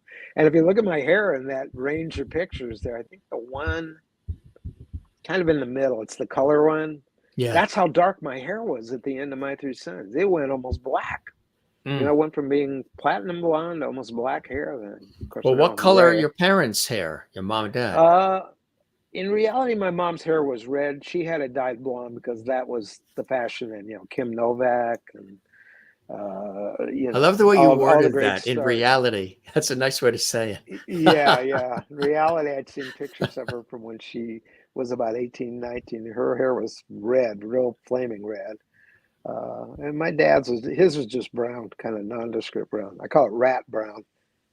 I would imagine they must have been very proud of you and your brother being in the industry and all the things Yeah. that you did since. There must be a lot of family I pride. wish they were alive so I could talk to them about that. I mean, you had that sense, but it's again when you're the actor, when I was an actor and doing this, I never felt any sense of pride in it or I'm special or lucky me. I didn't, you're just reporting Maybe to that's work. why you're so settled now. Maybe that was an That could be. advantage And our actually, that parents were you weren't told you're the star, push the other kids away. You're the only one.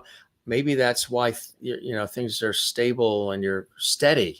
yeah, that could be, or just well, I think this whole project came. Yeah, I always liked helping people. I did that before I was doing the actor's journey, or just a one-on-one thing that I would try and help somebody. Whether they were writing something or trying to get something produced or shot, or whether they were just an actor. And when we had people come to the set, if it was other kids, I felt like it was my duty because if you worked on other people's shows, I didn't do a lot of that from the time I was 10 to 20 because I wasn't allowed to. When you did a TV series in those days, unlike my friends who went from show to show to show to show, I couldn't do those shows because they could have a competing sponsor. So I was limited to doing feature films, which I did a few of those during the course of my 2 sons. But it's hard because you get on a set and, the stars of those shows, they're not interested in making friends with you or welcoming you or, chit-chatting. And I always felt, even when I was a kid, I would go up to the other kids and, kind of, it's like how somebody comes into your house and you make them feel at home. I was always that person, even adult actors, tell them, hey, I was really glad you could do the show and all this. And I think it made them, feel good as opposed to just ignoring them. Dumb me, I don't know. No, that's a great thing. You've always been that way. I think that's why people love hearing from you, Stan. For what's some of the feedback that you've had from people over this time with the actor journey? People who have, taken the program, been involved in the program, and have you been able to see them go on to some really cool things as a result of it all? They don't stay in contact. I mean, most of them have watched the thing and are blown away by it and realize what it is and how it can help them.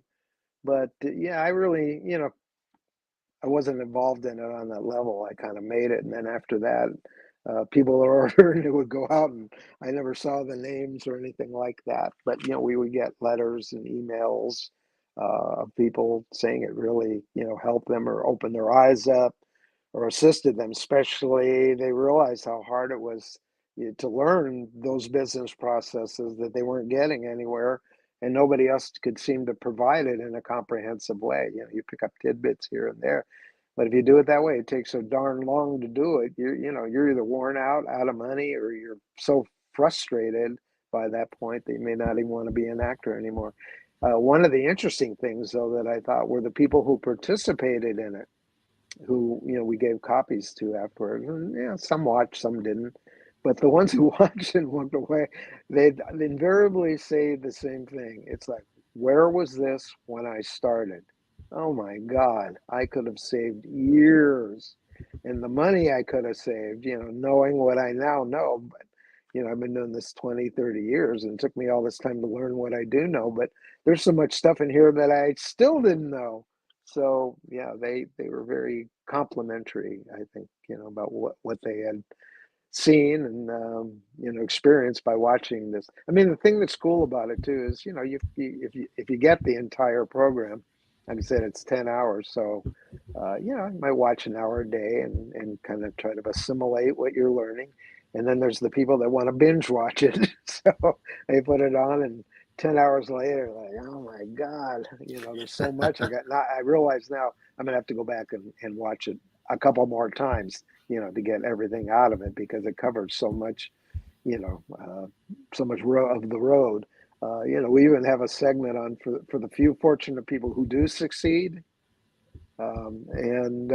Because that comes with its own set of problems that actors are not expecting. A friend of mine, Olivia Hussey, she talked about after she did Romeo and Juliet, she was a working actress and got this part. But, the movie came out and she couldn't go anywhere. She said, I couldn't go down to the store. I couldn't go to a bar. My whole life changed where I didn't know that part of it was going to happen. I didn't digging have in a your life. trash and I didn't following have you. a life. And then I couldn't show myself unless I just wanted to be pestered, to death. And, the people are your fans. So, you can't be rude to them either. So there's so many different things that happen, if you do become a star, that you'll turn your head around. Chris Atkins, the guy that was in the Blue Lagoon, he had a similar experience. Where you go in at a nobody, and then you come out, and the whole world knows your name and what you look like, and it's difficult to assimilate back into real life. I mean, you have to hide away and figure out how you're going to go out to dinner, or see if you can get a booth in the back so you can eat your meal. I mean, it's not what people. It sounds good till it happens to you. So that's right. What's the old saying? You have to be careful what you wish for. And becoming famous or a star in this industry is one of the things you have to be careful of. I think you're better off, if you want my estimation, not becoming a star, but the term is becoming a working actor, where you go from job to job to job. They're all different. You're working with different actors, different directors, The weight of the movie isn't on your shoulders. You know, you're a contributor to his success. But if something goes wrong, everybody's not mad at you. And yeah, well, one of the other Is things there a we talk book in about the too. offing for you? Do you see an autobiography or a book? You know, I've been working on a book You for a are. couple of years, but this thing is really kind of, every time I sit down, it's like, I should get back to that actor's journey thing and get it up there, streaming media. I kept having people wanting to see it, and the DVDs were no longer available. So for the last 6 months, I dedicated myself to finally getting this thing up and running and on the internet. So it's less work for me, you know, as it is, because people just buy it and they watch it. There's no Cool. manufacturing of DVDs, printing the artwork on the DVD, That's a putting lot. the DVDs, 8 of them, into a box that holds 8 of them, then putting the cover art on the box, going to the post office, and you make sure they all Yeah. got shipped out and all that. It was a lot of work, you know, especially if you got a lot of orders. Yeah, oh my God, it was pretty crazy. You know, one of the things we talk about too is the benefits of the business, and they're not always for the business. There's people that can take this program and find out it totally applies to what you're doing, no matter what business you're in. You may rethink how you're approaching it. Yeah, there's certain skills that actors have that behoove you. You know, even if you're in a corporation, you got to stand up and speak in front of people. You might want to think about that, or thinking in a business like fashion. No matter what you're doing, you know, that's what we're trying to help people do.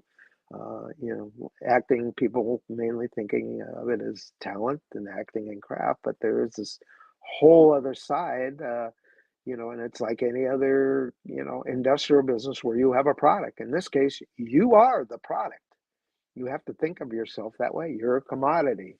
You know, we have to tell people, you know, you have an image and a type. You may not agree with that. You know, you may think you're Brad Pitt, but you're more like George on Seinfeld. So, So, yeah. If you're you four know, foot you ten, gotta, you might not be Brad Pitt. exactly. And, you know, with women, you know, they want to be ingenues till they're 50, 60, and they're not anymore.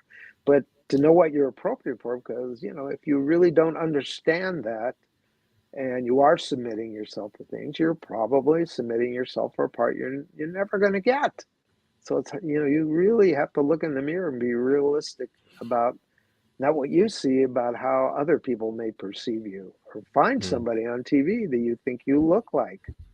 You Right. know, but, and then you go, hey, I'm kind of, you know, I was like, well, I'm kind of maybe a Richard Dreyfuss type. You know, I'm definitely not, I don't know, Harrison Ford, but yeah. So you know, you find, and then you kind of go after those kind of parts. Now, it's not to say that you're trying to be them, because you don't want to do that either. You know, the world doesn't need another Brad Pitt. Why?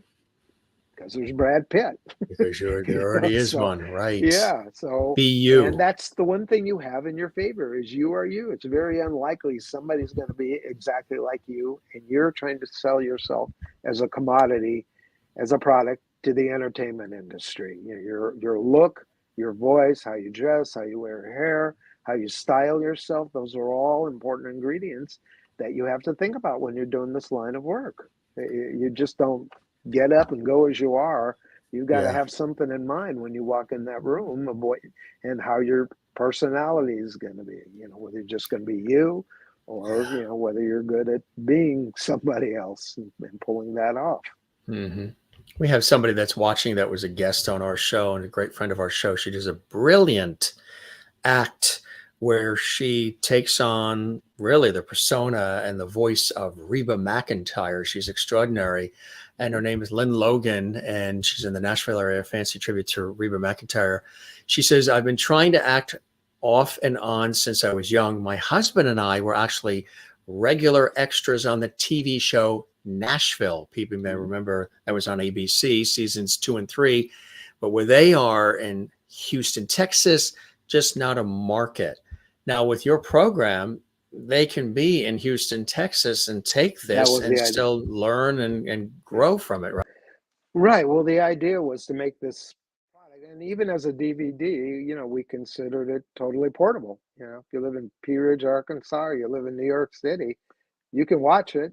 and it's the same principles. You just scale them down, maybe relevant and period. Yeah. And now that it's online, you can be anywhere. The good part is, we have probably about 3 or 4 segments that are just on casting calls. Like I said, that's kind of one of the most intimidating part of the process that you can watch right before you walk into into an interview, because you can just play it on your phone, which is probably how most people are going to see this these days. Anyways, you just bring it up and watch the segments that you think you need to see before you walk through that door and get yourself prepared.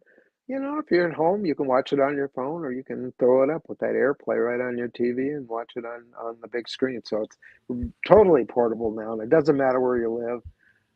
You can get the same information. You're going to need the same information because it's the same old industry, even though it's like 100 years later.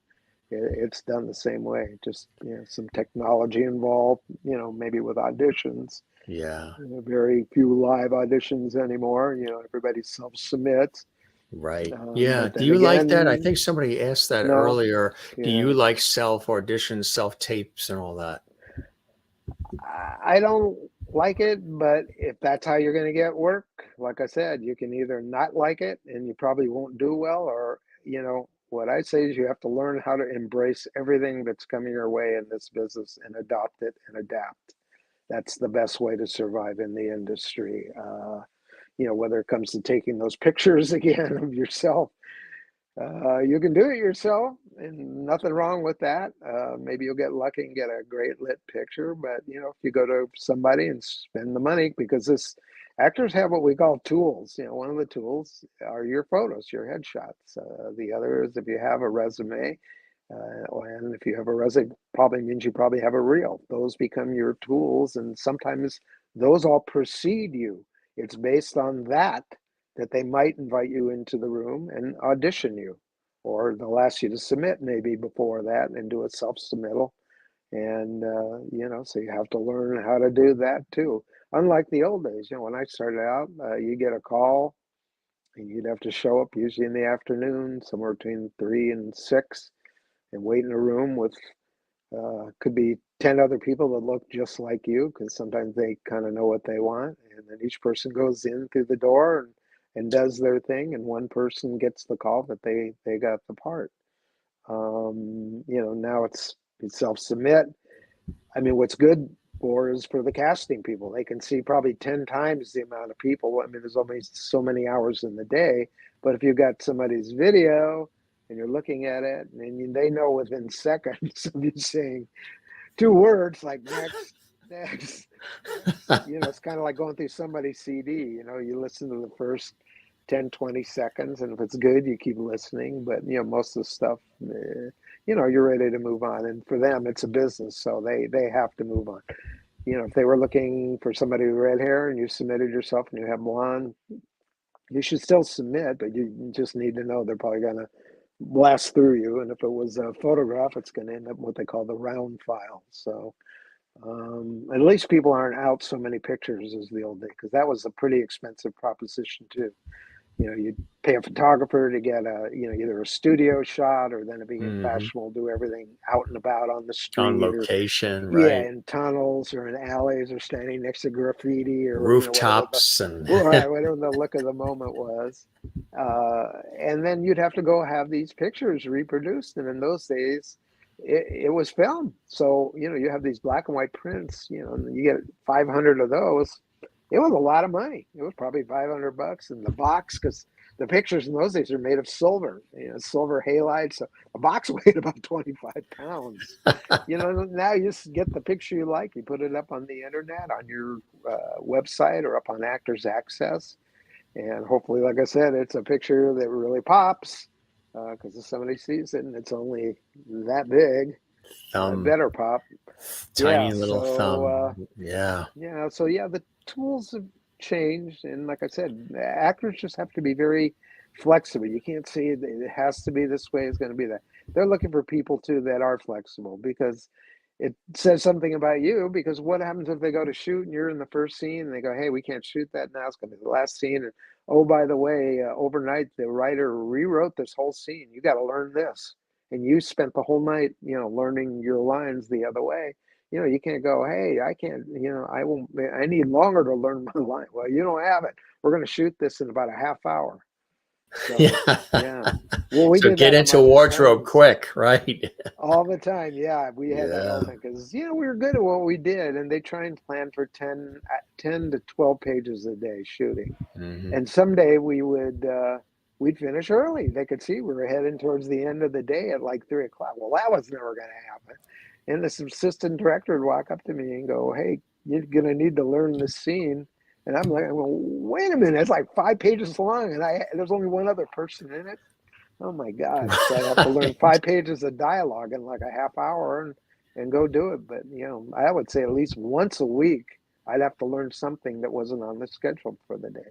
And the same thing with films. I mean, doesn't happen as much because they really go more for 3 to 5 pages maybe a day, and they want the quality. And if you're working for David Fincher, he's probably going to shoot it 89, 90 times, so 90 till he times to get it. exhausts you to death. And then Right. the next time you shoot for Clint Eastwood, you do your scene, he's like, next, move on. And you're like, well, wait a minute, did you want to shoot that one more You time? want He's anything like, nope, else? you Or nailed it. Yeah, or sometimes you get lucky and stuff happens that you couldn't have dreamt of in a million years. Like, I love that scene in American Graffiti with Charlie Martin Smith. It's the very opening thing where I think the credits are still running.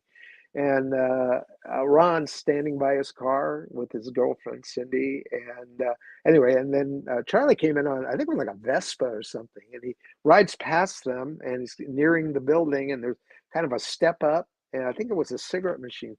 Well, he stopped. And I guess he wasn't used to riding a Vespa and somehow let the clutch out and the motor was still running. The thing like took off on him. He ran right into the cigarette machine. And he said, I was listening and I didn't hear George yell cut. So I just kept going, kind of brushed myself off and kind of walked up to the main actors, which was what I was supposed to do. And so George finally said, cut. And he said, let's move on. And Charles said, well, didn't you just see what happened? He goes, I lost control of the bike and it smashed into the cigarette machine. He goes, I wish I would have thought of that. That was brilliant. Just happened. I couldn't have written that in. It just happened. So yeah, when you're an actor, you can work with directors, and they don't want you to break. If you make a mistake, you just keep going.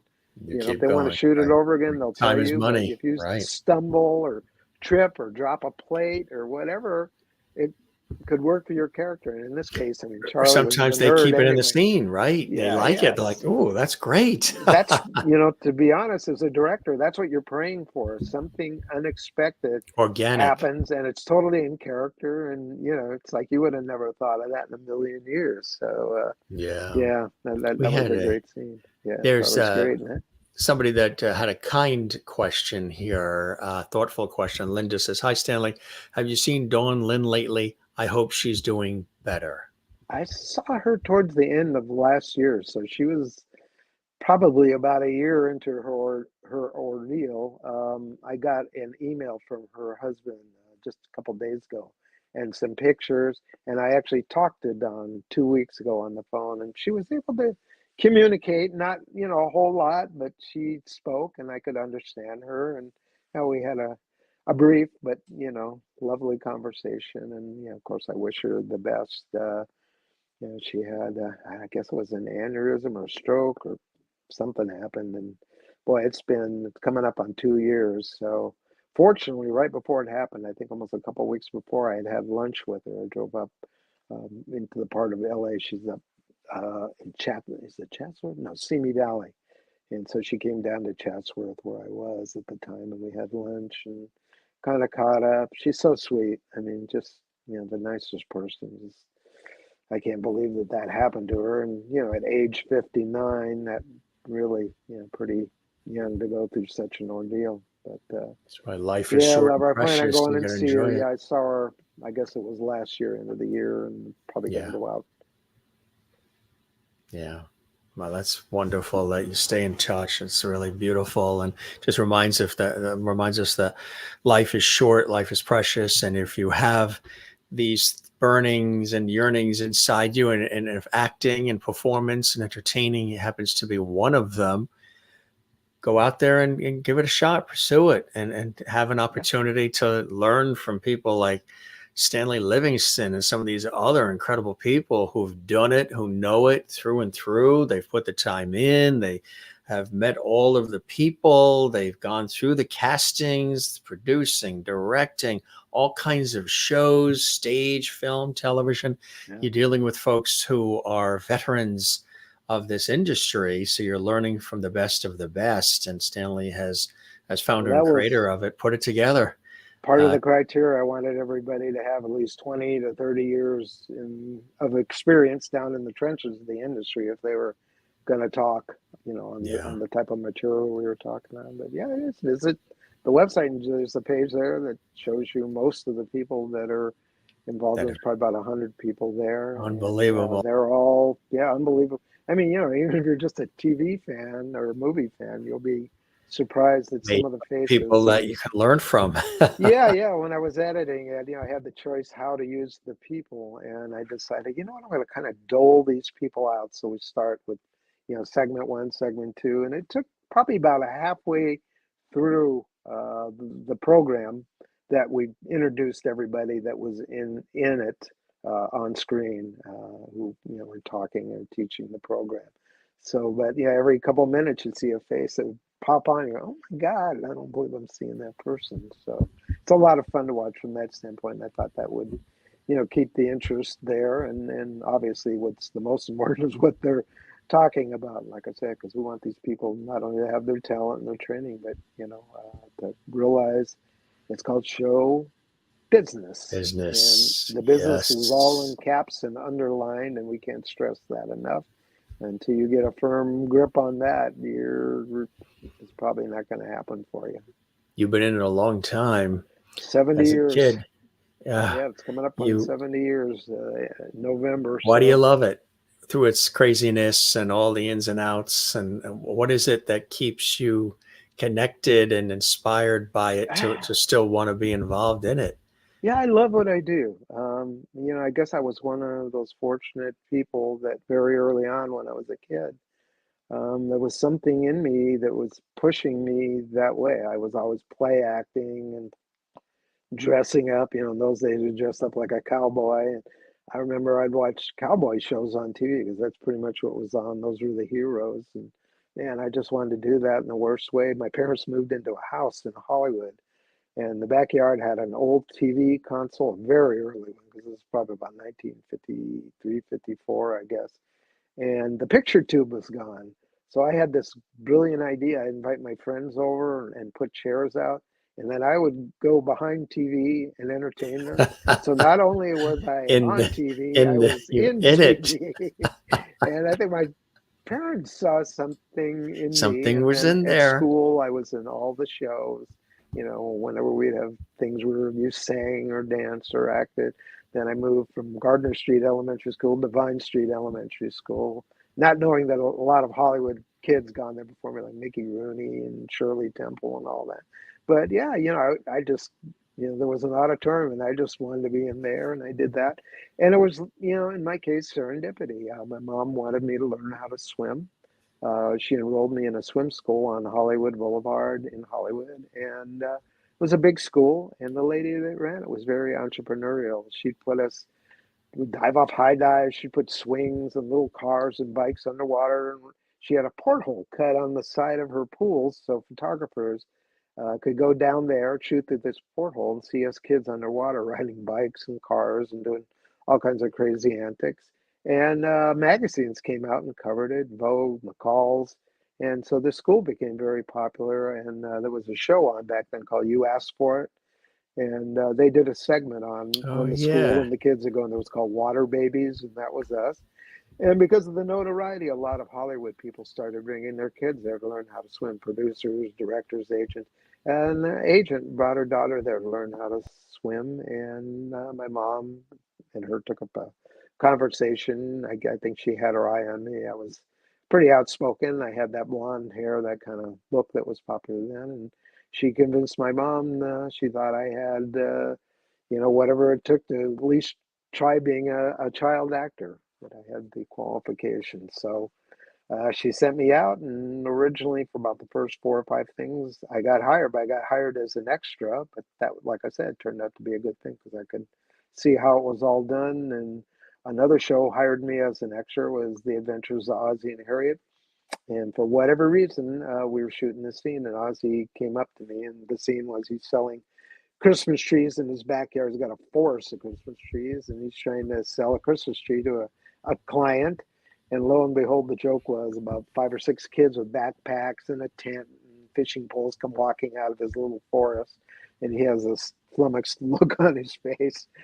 And we shot it a couple times, and he pulled me aside and he said, "Hey, I want you to say this line." And he told me what to say. And then he put a tape on the floor and he said, "I don't want you to look at this tape, but I want you to stop right here, look me right in the eyes, not down at the floor, but right at me, say the line, and then turn to your right and go." So I did it, and he said cut, and I didn't realize I was getting my close up. Right. But anyway, I told my mom, "Leave your information with my secretary. I'd like to have him back again." And from about 1955, 56, he kept calling me back, and they even wrote some episodes for me to star in on Ozzie and Harriet. So that Ozzie got me going because of that one line. I was able to join the Screen Actors Guild. Wow. And because of Ozzie, I was able to get into the movie industry. Did, Please Don't Eat the Daisies with Doris Day, David Niven, Rally Around the Flag Boys with Paul Newman, Joanne Woodward, X-15 with Charlie Bronson. And across the way, there was a child actor who had become a producer and director. And he was shooting a TV series that he starred in called The People's Choice. And I'd go over to his set because they had a dog, and I used to play with the dog. And anyway, he talked to me and kind of asked to meet my mom, and I thought I was in trouble. So I was kind of reticent about bringing him back over to the Ozzie and Harriet set, but I finally did. He met my mom, and they stood there talking about 15 minutes.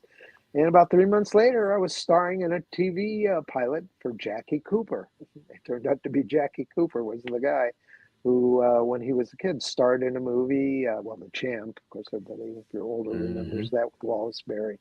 But he was also in a movie called Skippy, and he was the star of it. He was nominated as a Best Actor in 1934 at 9 years old. He's still the youngest person nominated for Best Actor position in a feature film. And I believe the film won and the director won. I can't remember if he won or not. But he'd taken that idea and turned it into a TV pilot called Skippy, and I was Skippy in it. And I guess he saw something of himself in me, and we shot it. And thank God the series didn't get picked up, or I would have never got My Three Sons. Yeah. I tell you, what a trail, huh? What an It is. incredible It's a trail. That's what you learn. Is this stuff is like a river. At some point, we jump into it, and it just kind of goes where it goes, and you're kind of swept along with it. And every once in a while, you grab a hold of a branch, or somebody pulls you briefly out of the water, and then you're back exactly. And then, 70 years later, you go, "Oh my God!" 70 years later, literally. That went by in a New York minute, I tell you. Jason Bender is watching from Fond du Lac, Wisconsin. He says, "I remember years ago, my grandpa said that Fred MacMurray was from Beaver Dam, Wisconsin, and that he knew him personally, and you used to play the saxophone with him?" Well, I didn't play the saxophone, but Fred played the saxophone. That's how Fred came out to California. After he got out of college, he and 4 or 5 guys piled in a car and decided to try their luck out in Hollywood. And Fred caught on. I guess the rest of the guys went back to Wisconsin, but Fred and his saxophone stayed. And Fred almost immediately became a pretty big, talented movie star, and started working in, I believe, the 30s. So he did films like Double Indemnity, The Agonite, tons of Western. By the time My Three Sons came along, he just came off another big run of films. He was in The Cane Mutiny, he was in The Shaggy Dog, he was in The Apartment, he was in The Absent-Minded Professor, and he was getting tired doing movies and thought, gee, I'd like to be around LA. I don't want to keep going away for 3-4 months at a time.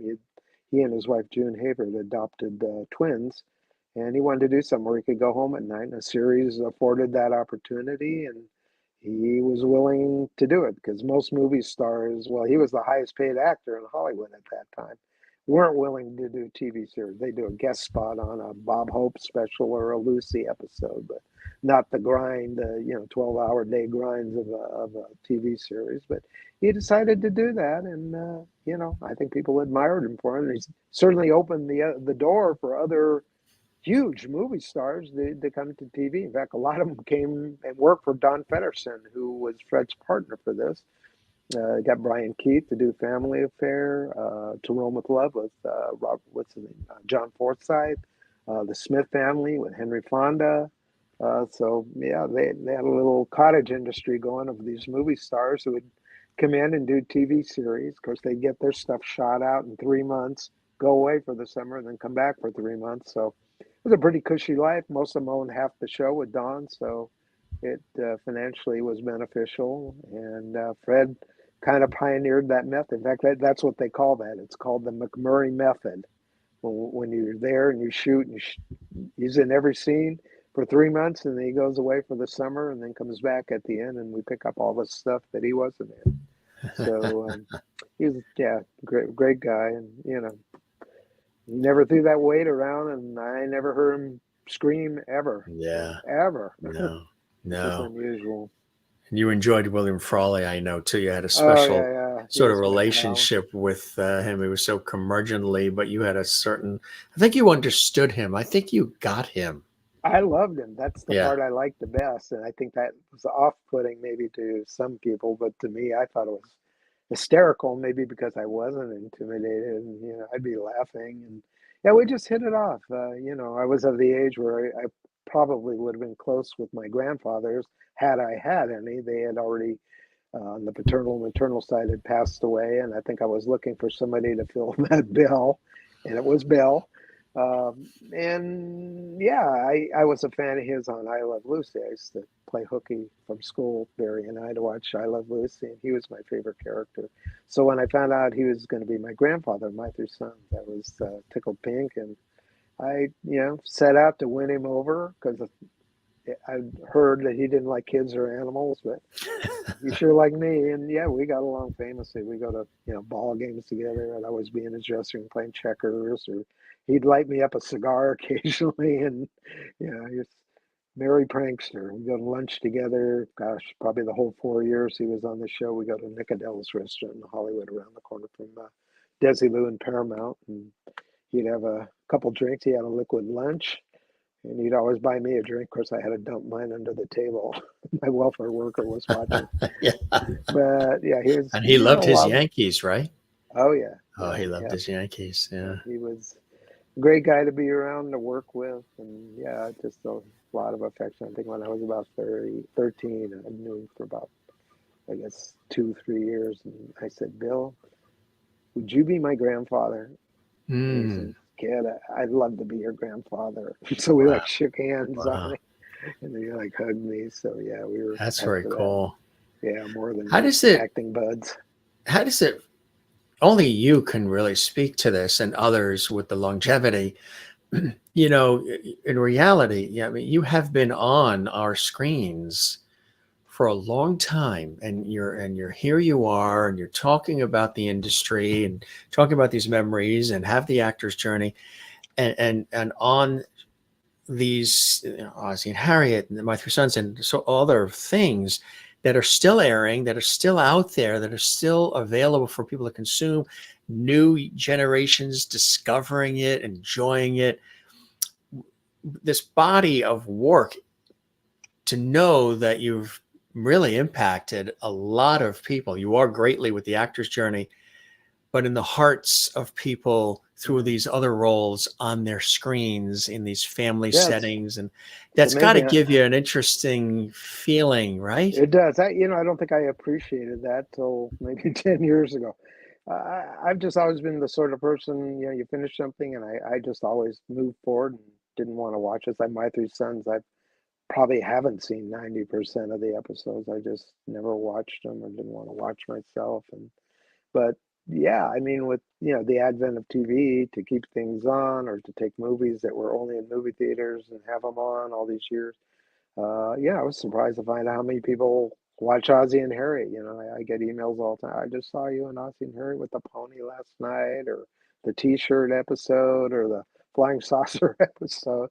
Or the other thing I guess I'm kind of known for that I didn't realize people had such an affinity for was, I got into the movie industry. Like I said, I wanted to be a cowboy, and I just couldn't get cowboy parts. Because I thought I started off great. I did a TV commercial with Roy Rogers, so I was off to a good start, and then never got another Western, and then ended up just being a kid, neighborhood kid on most of the shows, and then My Three Sons and Skippy and the other stuff that I did. But until I did this one Western in, I think it was 1963, I did a Western called How the West Was Won, which is kind of like the holy grail of all Westerns. It not only was a great Western, but it was shot in Cinerama. It was actually the last Cinerama process film made. And it literally was a who's who of Hollywood stars in it. John Wayne, Henry Fonda, Jimmy Stewart, Gregory Peck, Walter Brennan, Debbie Redden. It was ridiculous. Anybody who was anybody in Hollywood at that moment in time wanted to be in that film, and was. And I got cast in it as George Peppard and Carolyn Jones' son in the last third of the movie. And that movie's really delved into the hearts of people too. They, really see it, know it, almost by heart. In fact, it's shown or was shown almost annually since 2012 at the ArcLight Cinerama Dome, where they would show a Cinerama rendition of it. They usually tried to show the Cinerama one occasionally. They couldn't get 3 projectionists, so they'd have to go with the 70 millimeter print. But I was surprised they'd invite me there, and I'd introduce the film and talk about my experiences making that. And that was the one case where I worked with a crazy director named Henry Hathaway, who screamed at everybody, including 4-year-old kids. He'd curse you out, man. That was like his thing. So, and it was crazy stuff. Quite disconcerting the first couple of days shooting. I'm like, what's this? Because everybody's so nice. This guy's, they all like this, not just screaming, but actually screaming at me. With foul language and all that. And I thought, I didn't think people did that with kids, but he did. And but he was kind of a wild and crazy guy. We were shooting in Prescott, Arizona, and he was getting madder and madder at me. I forgot what it was for. He wanted me to put a belt buckle or something on the train track and then get out of the way of this train that's pulling into the station. I must have shot it 4 or 5 times. Then when it's over, I guess I got it right finally, the timing. And I remember, I just want to get away from this guy during the lunch hour. It's crazy. And I started to walk away, and he said, "Hey, kid, come back here." And I was like, so I turned around and went back. He goes, "I want to take you to lunch." And I remember by then my mom was approaching. And I looked at her, and I was like that. That's it. So she said, go. And so I went, and, I got in his car, and we were on location. So he drove all the way back into Prescott and we were out in, I don't know where it was, Superstition Mountain or something. Right. Yeah. But he was being so nice. He was like turned into this other guy. He was more like William Frawley then, where he was, kind of curt guy, but he was really friendly and asked me all this stuff, and great conversation. Went to lunch, had a great conversation, and he was kind of curious because I think they wanted me because I was on My Three Sons. But when we would shoot places, I don't think he realized how big of an impact My Three Sons had. Because whenever we would shoot in a town and it was near a school, kids would find out I was there, and like 200-300 kids would show up. And at first, the assistant director didn't know what was going on. Producer didn't know what was going on. He didn't know what was going on. Wow, these kids are showing up. And they go, well, somebody said, it's because of him. He's on this TV series that's, like #1 on TV or whatever it was at that time. So I think he was curious about the TV show, wanted to talk to me about that and what it was like being on that, even though this guy is a huge director, the guy that did True Grit and did the other half of the John Wayne movies that John Ford didn't do. And so we had a great lunch. We walk out of the restaurant, and I'm thinking, well, I kind of broke through. I'm friends with this guy now. So he goes, oh, yeah, let's go to a toy store. Let's get something for you. So there was a toy store, so we went in. And so he said, well, what do you like to do, or what do you like? And I said, well, when we're not shooting, I'm looking for arrowheads, like Indian arrowheads out there, because there were some. And and rocks, I said. So there was this big display case, must have been 4 feet high and 4 feet wide, and it kind of folded in the middle with like all these gem and rock samples on it.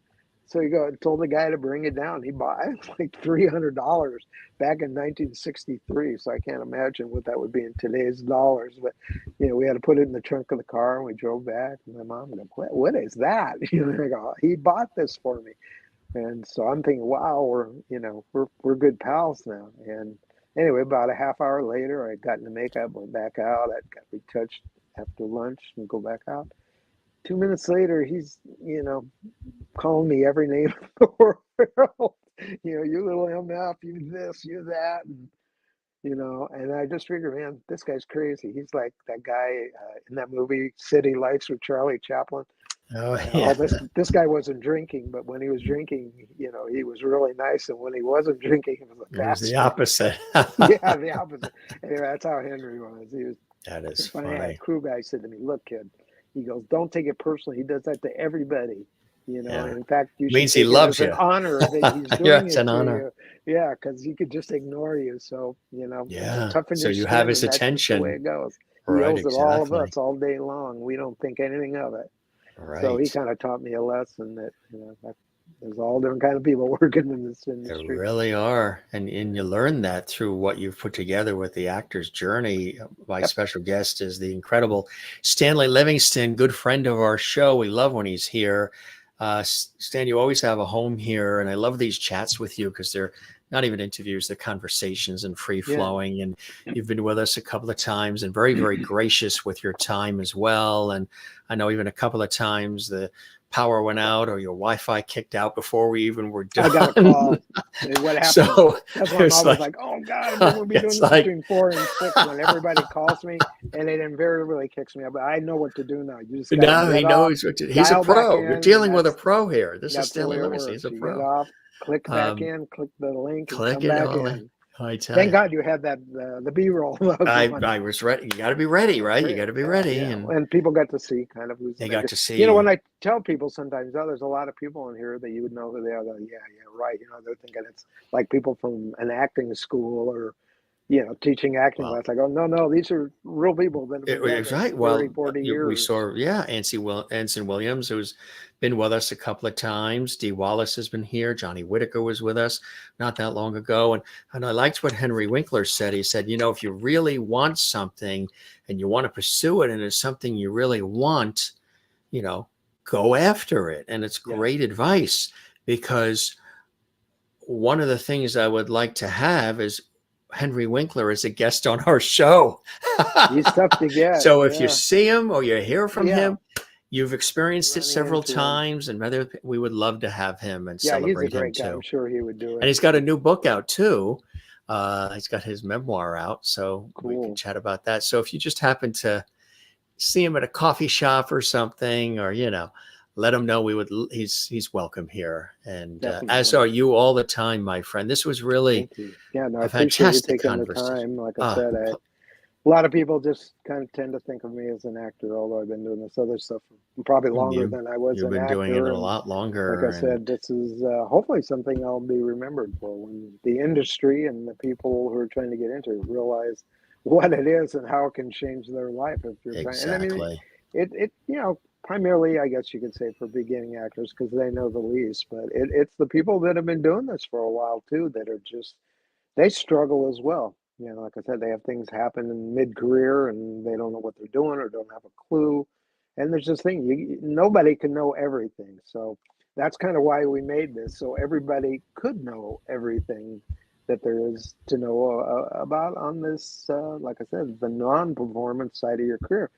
Because if you do this as long as I have, and I've worked a lot, I've probably done 500 to 1,000 hours worth of stuff. If you count the stuff behind the camera too. That's just being a guest on the Jim Masters show. Everything I did on a projector, it would probably run for a month. So what does that tell you? If I'm 74 and been doing this for 70 years, that tells you the other 69 years I was looking for work and employing the business side of the business to get the work. That's the work right. is the thing we do the least of. Exactly. You're a great guy, my friend, and Thank you so I much. think our viewers got even more of an understanding and appreciation of you and all you do. And the actor's journey really is something very, very special. We'll tell folks again, we've been showing throughout how people can connect, but you are welcome here anytime, my friends, and I hope you enjoyed the time with me as much as I absolutely have with you, Absolutely Stan. did. Yeah, you asked great questions and guide me through it, and I love your stories too. So we complement each other. We do, we just sort of have the similar vibe, similar energy, which I think is, which makes it for a great conversation and a great bond. And we're going to keep that porch light on for you, Stan Livingston. You have a home here. Spread the word about our show, and I would love to see you back.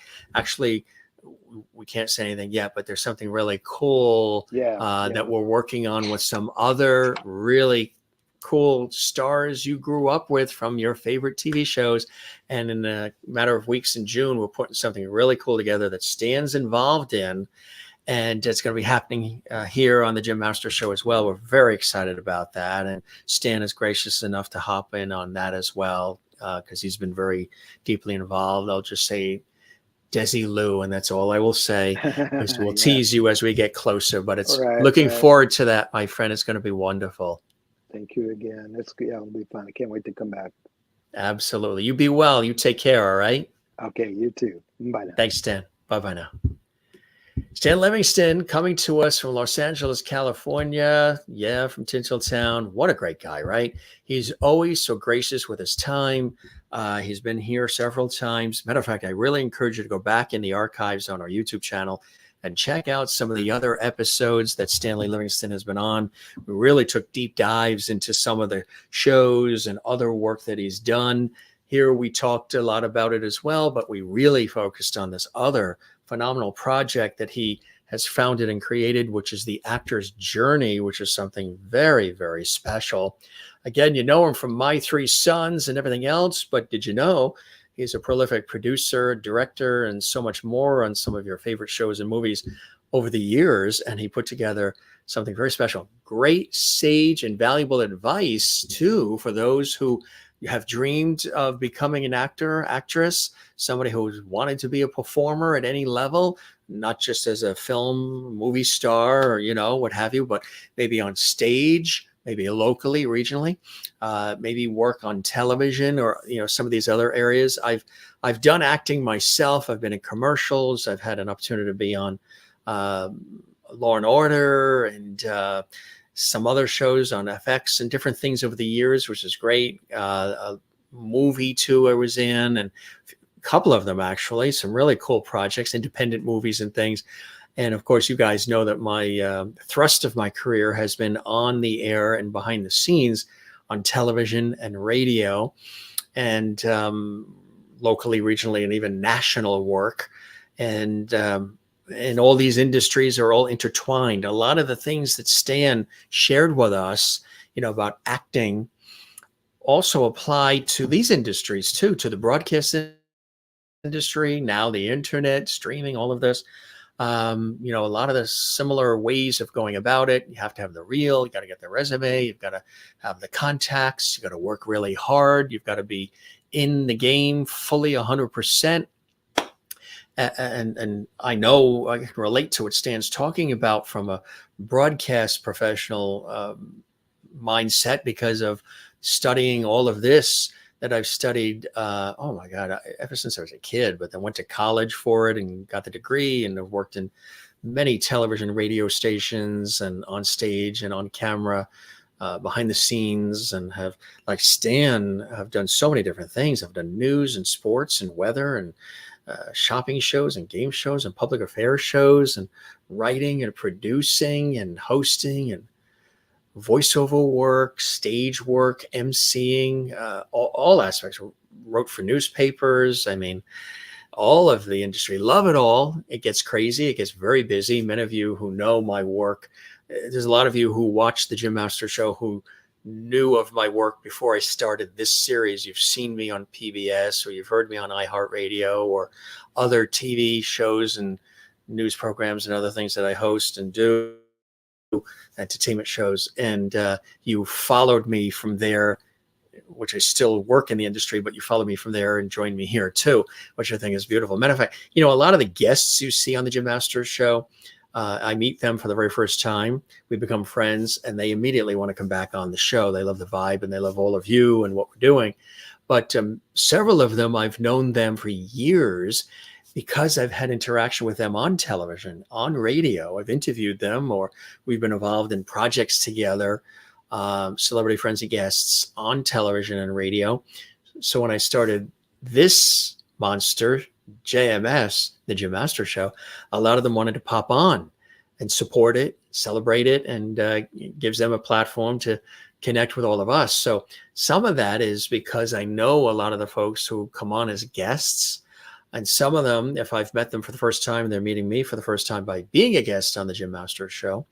We develop a rapport, and that's why you get a chance to have some of your favorites return to the Jim Masters Show. Kind of like Johnny Carson, Dick Cavett, Merv Griffin, Mike Douglas, Steve Allen, Jack Parr, Oprah, all the talk shows and celebrity shows, Fallon and Colbert and Kimmel and all the rest, Conan, where sometimes you'll see some of your favorites return.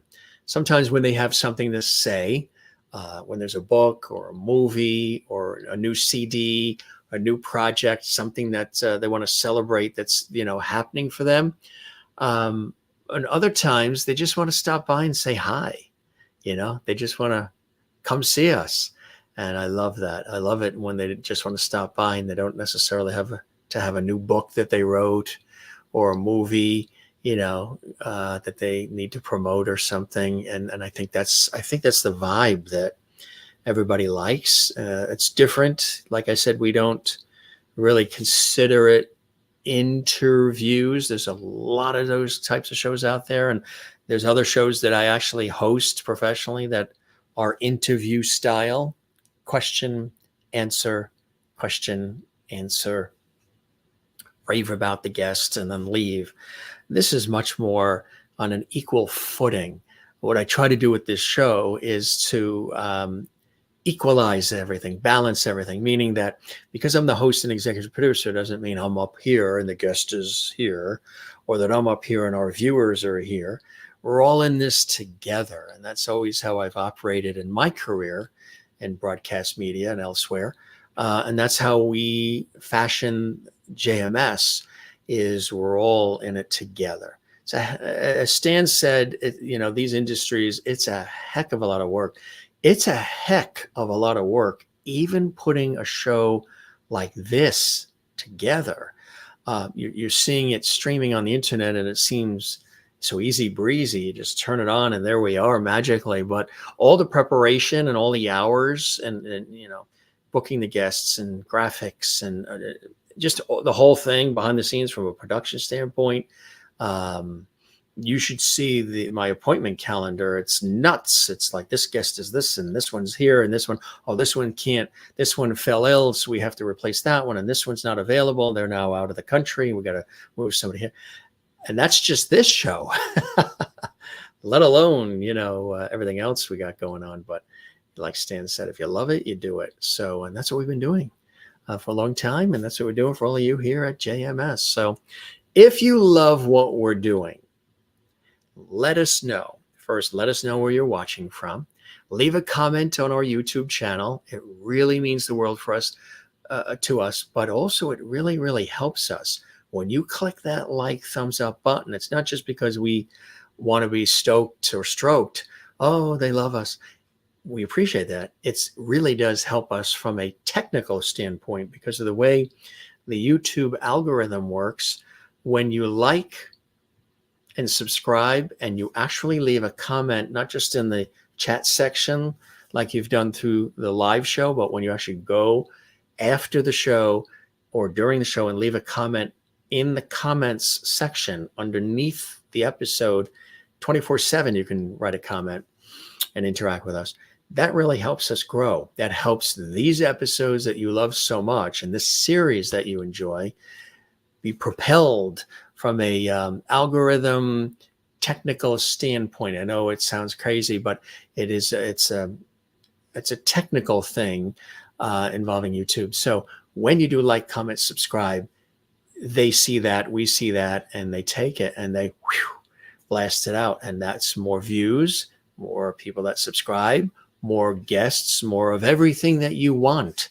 So it also makes all of our effort worthwhile as we continue to grow, which is what we want to do. We've grown exponentially in the time we've been on the air, several years now, which is beautiful. And we've heard from so many of you how much this series means to you. You've written, you've sent cards and gifts and letters and private messages and all kinds of cool things. And know that you're duly noted, and we love you for that. And it means the world, and it helps propel us to continue doing it, and sort of balancing this with my crazy day-to-day schedule with television and radio. So fully appreciated Stan's conversation. Stanley Livingston from My Three Sons and Isaac and Harriet TV and film, and wonderful producer, director, and founder and creator of The Actor's Journey. And you can check it out by going to stanlivingston.com/The Actor's Journey, or The Actor's Journey. Just type it in, Google it, and it'll come up. And you can check out those programs that they have painstakingly designed to help people that want to get into the acting industry. Cool stuff. I hope you enjoyed it. And we loved having this conversation. I knew it was going to be free-flowing. I knew we were going to have to put a pot of coffee on, which is fine. You know, I love to give people as much time as possible, even though it gets, late into the hour here when we do our shows. And, we do our shows live, but generally in the evening on the East Coast of the United States. It's always worth it because we have these great conversations and nuggets and magical moments like we did on this episode and all the episodes. Boy, do we have some amazing guests coming up. Landau Eugene Murphy Jr., winner of American Idol Season 6, is returning to the Jim Masters Show with a whole host of incredible, cool things he wants to share. He's very excited about returning, and he's got new music and more. He's going to be with us. For those that are watching live, he's going to be with us on Monday. And then we're working on something very, very exciting. I can't say it yet because we're in the development stages. We're putting a couple of episodes of our series together that are going to be really magical, and they are going to have some of your favorite TV stars, but when they were kids, on some of your favorite TV series. Stan Livingston will be back with us on that. There's going to be some really cool guests. We're working with some people on this. We're working with the actors who were the kid actors at the time, and we're working on that. And it's something really special we're putting together for all of you. And I'm, as a TV guy growing up on TV, I'm excited about it. So we've been working on that behind the scenes and a lot of other things for you behind the scenes to continue to entertain you from wherever you're watching around this big blue marble. We'll check a couple of comments here and then we'll get ready to wrap up. I got a busy day tomorrow. I'm on television, and then I've got a couple of radio shows, and it's a super busy week next week too. I've got like 15 radio show episodes to host, and then TV shoots and all this fun stuff. But it's always been like that, that's never changed. Thanks, gang. We love having all of you here. And let's take a look at some of the comments before our Wi-Fi kicks out on us. When you're dealing with the internet and Wi-Fi, anything can go awry. It's a whole new world. It's the wild, wild west. It's all still being perfected, the internet. What Kathleen said, Jim, we owe you so much for all you do for us. I don't know how you do it. Sometimes I don't know how I do it. But we are eternally grateful that you keep us entertained with the very best. Thank you. Just isn't enough. Thank you for those beautiful words. I really appreciate that. It means a lot. It means a lot. And we like to acknowledge and thank our guests.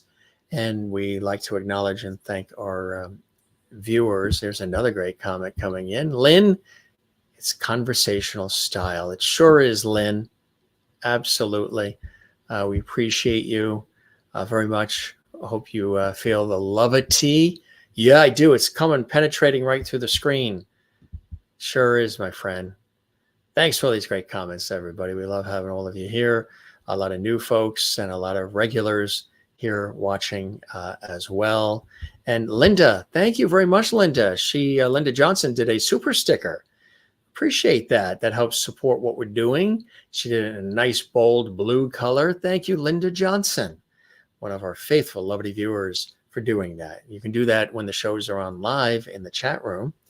And you can be a part of the chat room when you subscribe to our YouTube channel. It's a little gift, a bonus to our subscribers. Kathleen Walker also did too. Thank you. We want to make sure we acknowledge that as well. Thank you, Kathleen. Super sticker.